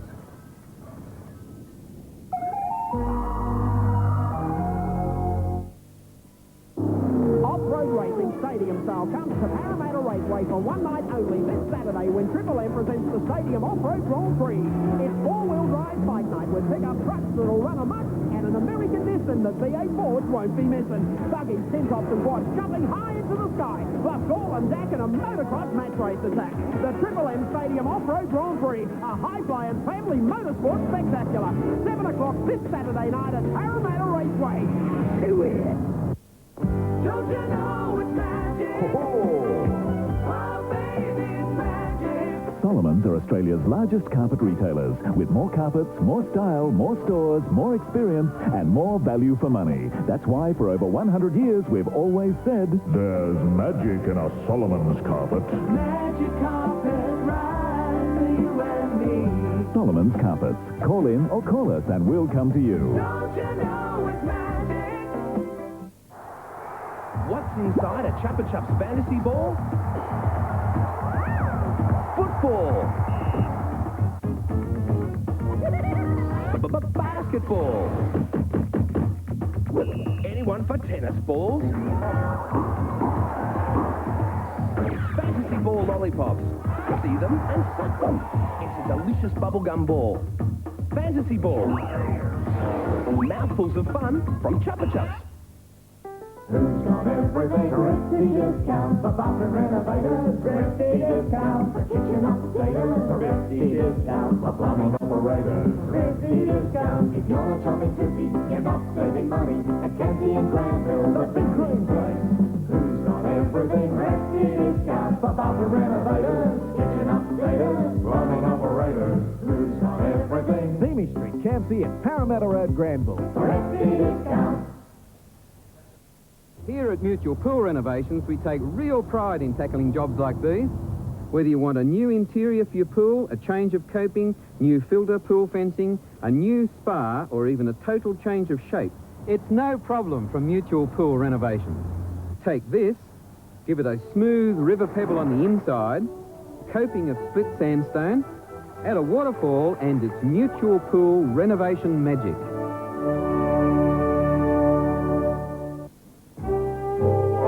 You've nibbled Nobby's normal nuts. Now nibble Nobby's hot nuts. In spicy chili or satay. On the eve of the 93 Grand Final, 7 news documentaries present a premiere tribute to the legends of league. Rugby League's most enduring image eventually transformed itself into the Winfield Cup. Hear tales of the great names like Gasnier, Raper, Churchill and Messenger. He was free. Relive the great Grand Finals. Sattler continued to play for the remaining 75 minutes with a broken jaw. And find out how Bozo Fulton got his name. I've been called plenty of other things, I can tell you. A premiere special, 6:30 Saturday on 7. They're still singing, hip hip hooray! And they'll be singing for a long time to come yet. Oh gosh, the celebrations are not only going on here at Circular Quay, all over Sydney. The parties are in full swing and around Australia as well. Let's go to Melbourne now, where Kate Payton has an Australian man who's been to 2 Olympic Games, a silver medalist. He knows what it's all about, Gary Neiwand. Well, what an absolutely fantastic result. I'm here at the Olympian Room at Southgate in Melbourne, and the crowd has gone absolutely wild, of course. We've had a couple of rounds of Advanced Australia there, and I'm joined now by a man who's got 2 Olympics under his belt. He's wearing the right T-shirt. He's a betting man, and Gary, you bet for Sydney, and you would have won. Yeah, unbelievable. Sydney put up their best bid, and they come through in the end, thoroughly deserved. And I've already got 2 Olympics. I'm going for another 2 now. I want to win gold in Sydney. So we're likely to see you back in 2000. You're going to be incredibly old, 34. Oh, thank you. I'll be 34, but that'll be my swan song. I'm going to go out with a gold medal in Sydney. It is absolutely fantastic. Now, of course, I suppose Barcelona was the highlight of your career. That must stay with you forever and a day.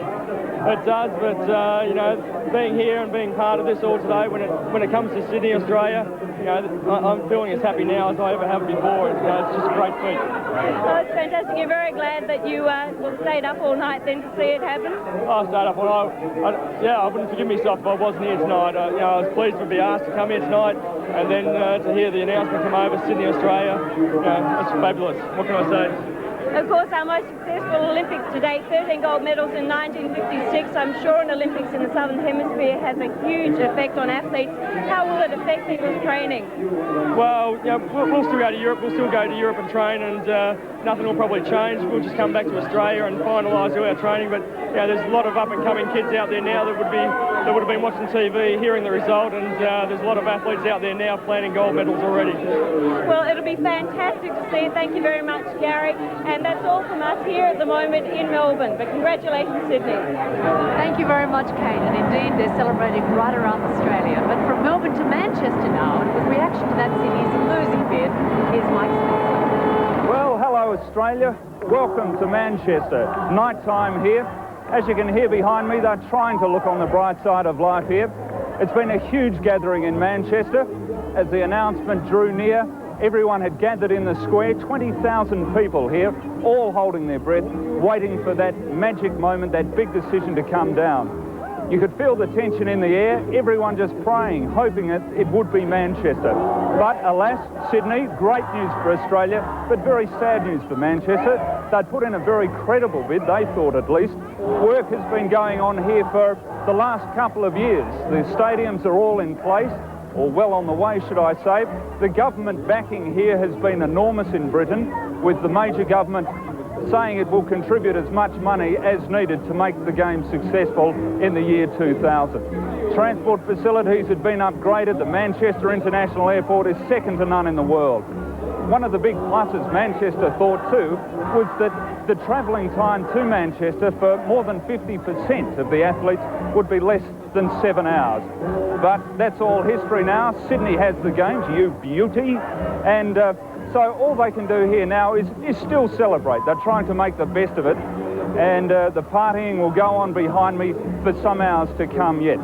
One thing you can say about the people of Manchester, they are a very cheery lot. They'll have a pint.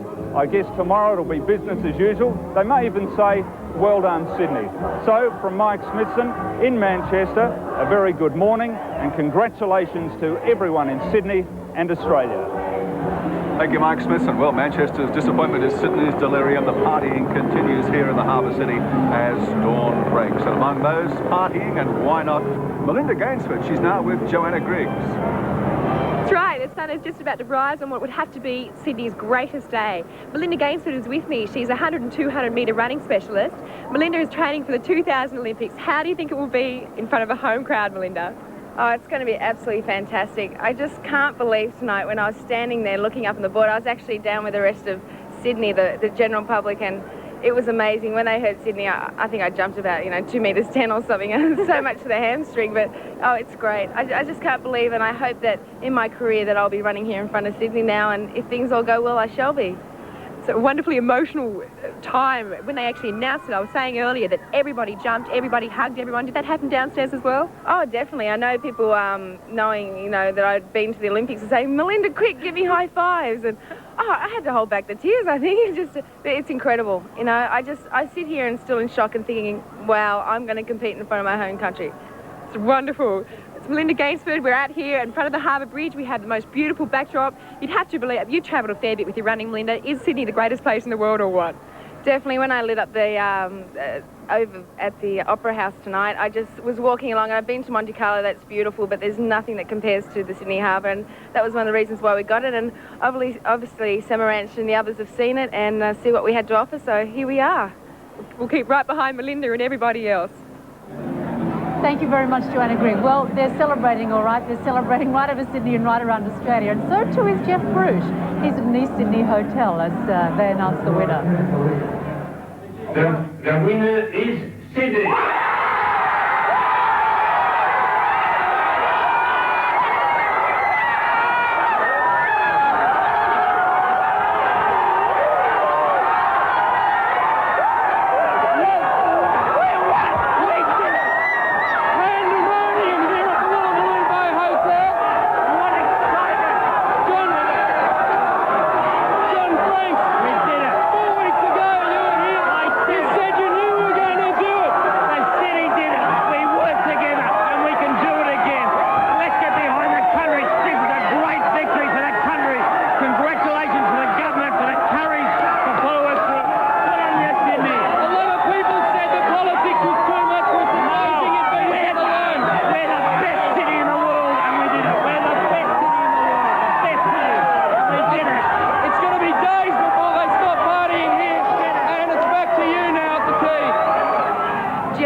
I guess that scene is typical of what's happening right around the country. I don't know if that's every reporter's dream or every reporter's nightmare, but there he is, reflecting the glory of the whole of Australia on this glorious morning as dawn breaks over Sydney Harbour.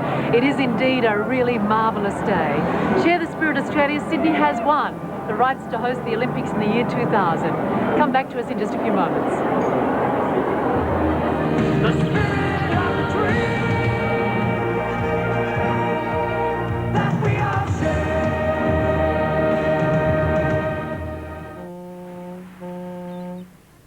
Congratulations, Sydney, on winning the Olympic bid from one of your major sponsors.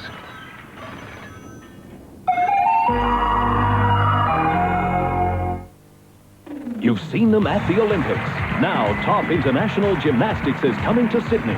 See some of the world's best gymnasts compete at the Nikon International, Sydney Entertainment Centre, November 17 to 20. 17 countries, including Romania, Russia, the Ukraine, the United States and China. November 17 to 20, Sydney Entertainment Centre.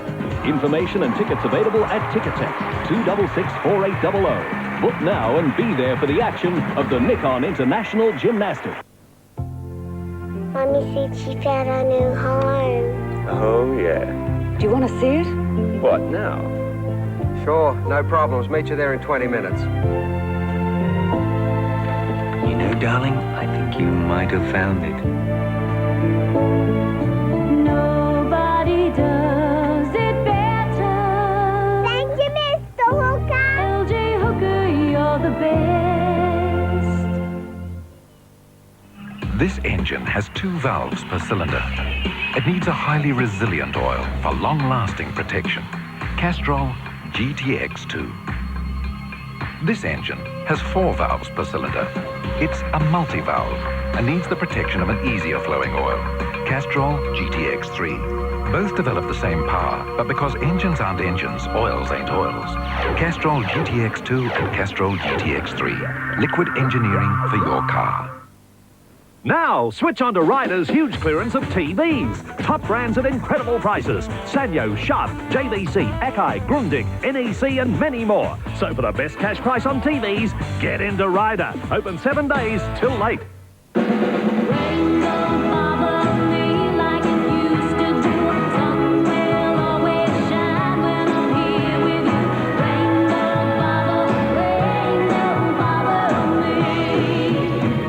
Fisher & Paykel's Smart Drive washing machine spins clothes so fast, drying time is cut by 30%. Smart Drive, from the innovators at Fisher & Paykel.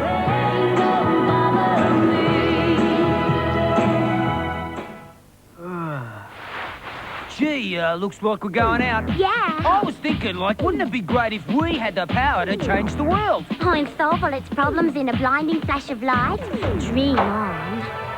So there will be more understanding, yo. Black or white, no matter this, no hood, no nation. Tell it, brother. No race, just space. One mission, the global tribe. Sister, can you dig it? Collect 10 tokens from specially marked Twisties packs, and a sun-sensitive colorblind t-shirt could be ours free. Yo. Sunday on 7, join the screen's greatest action hero. Rambo now. For the ride of your life. And by the time it's over, You'll be lobotomized. the adventure's breathtaking. Hello, I'm Johnny Cat.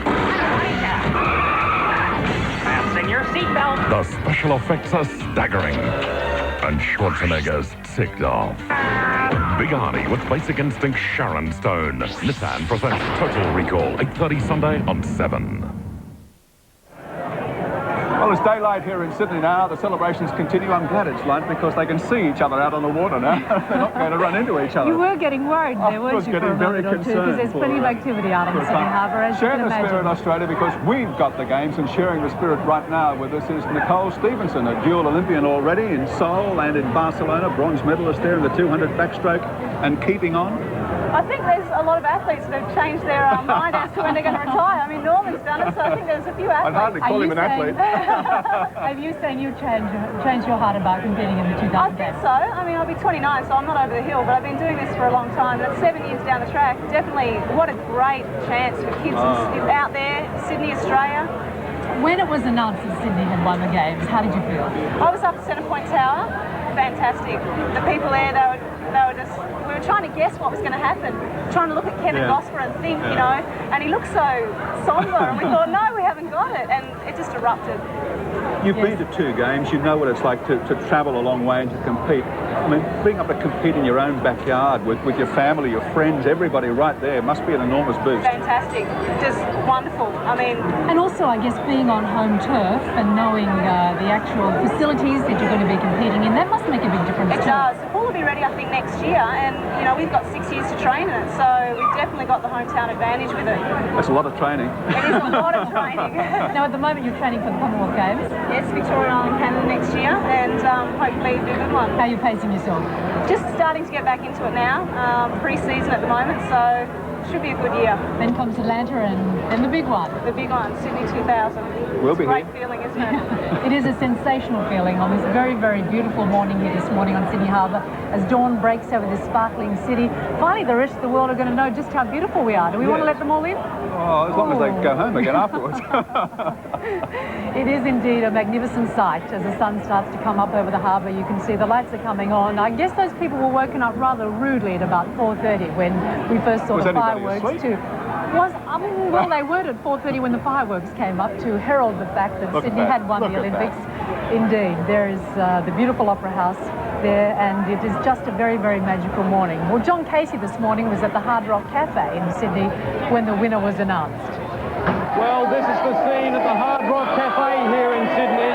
Jubilation for everyone involved. They cannot believe that Sydney has won the right to host the year 2000 Olympic Games. They've been partying here behind me now since about 8 o'clock last night. There was a quiet confidence here in the crowd. They never really expected that we were going to win, I don't think, with such a strong push for Beijing.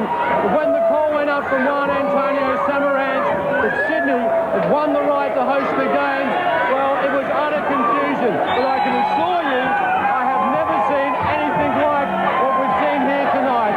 Also in the streets around Sydney, the people are euphoric.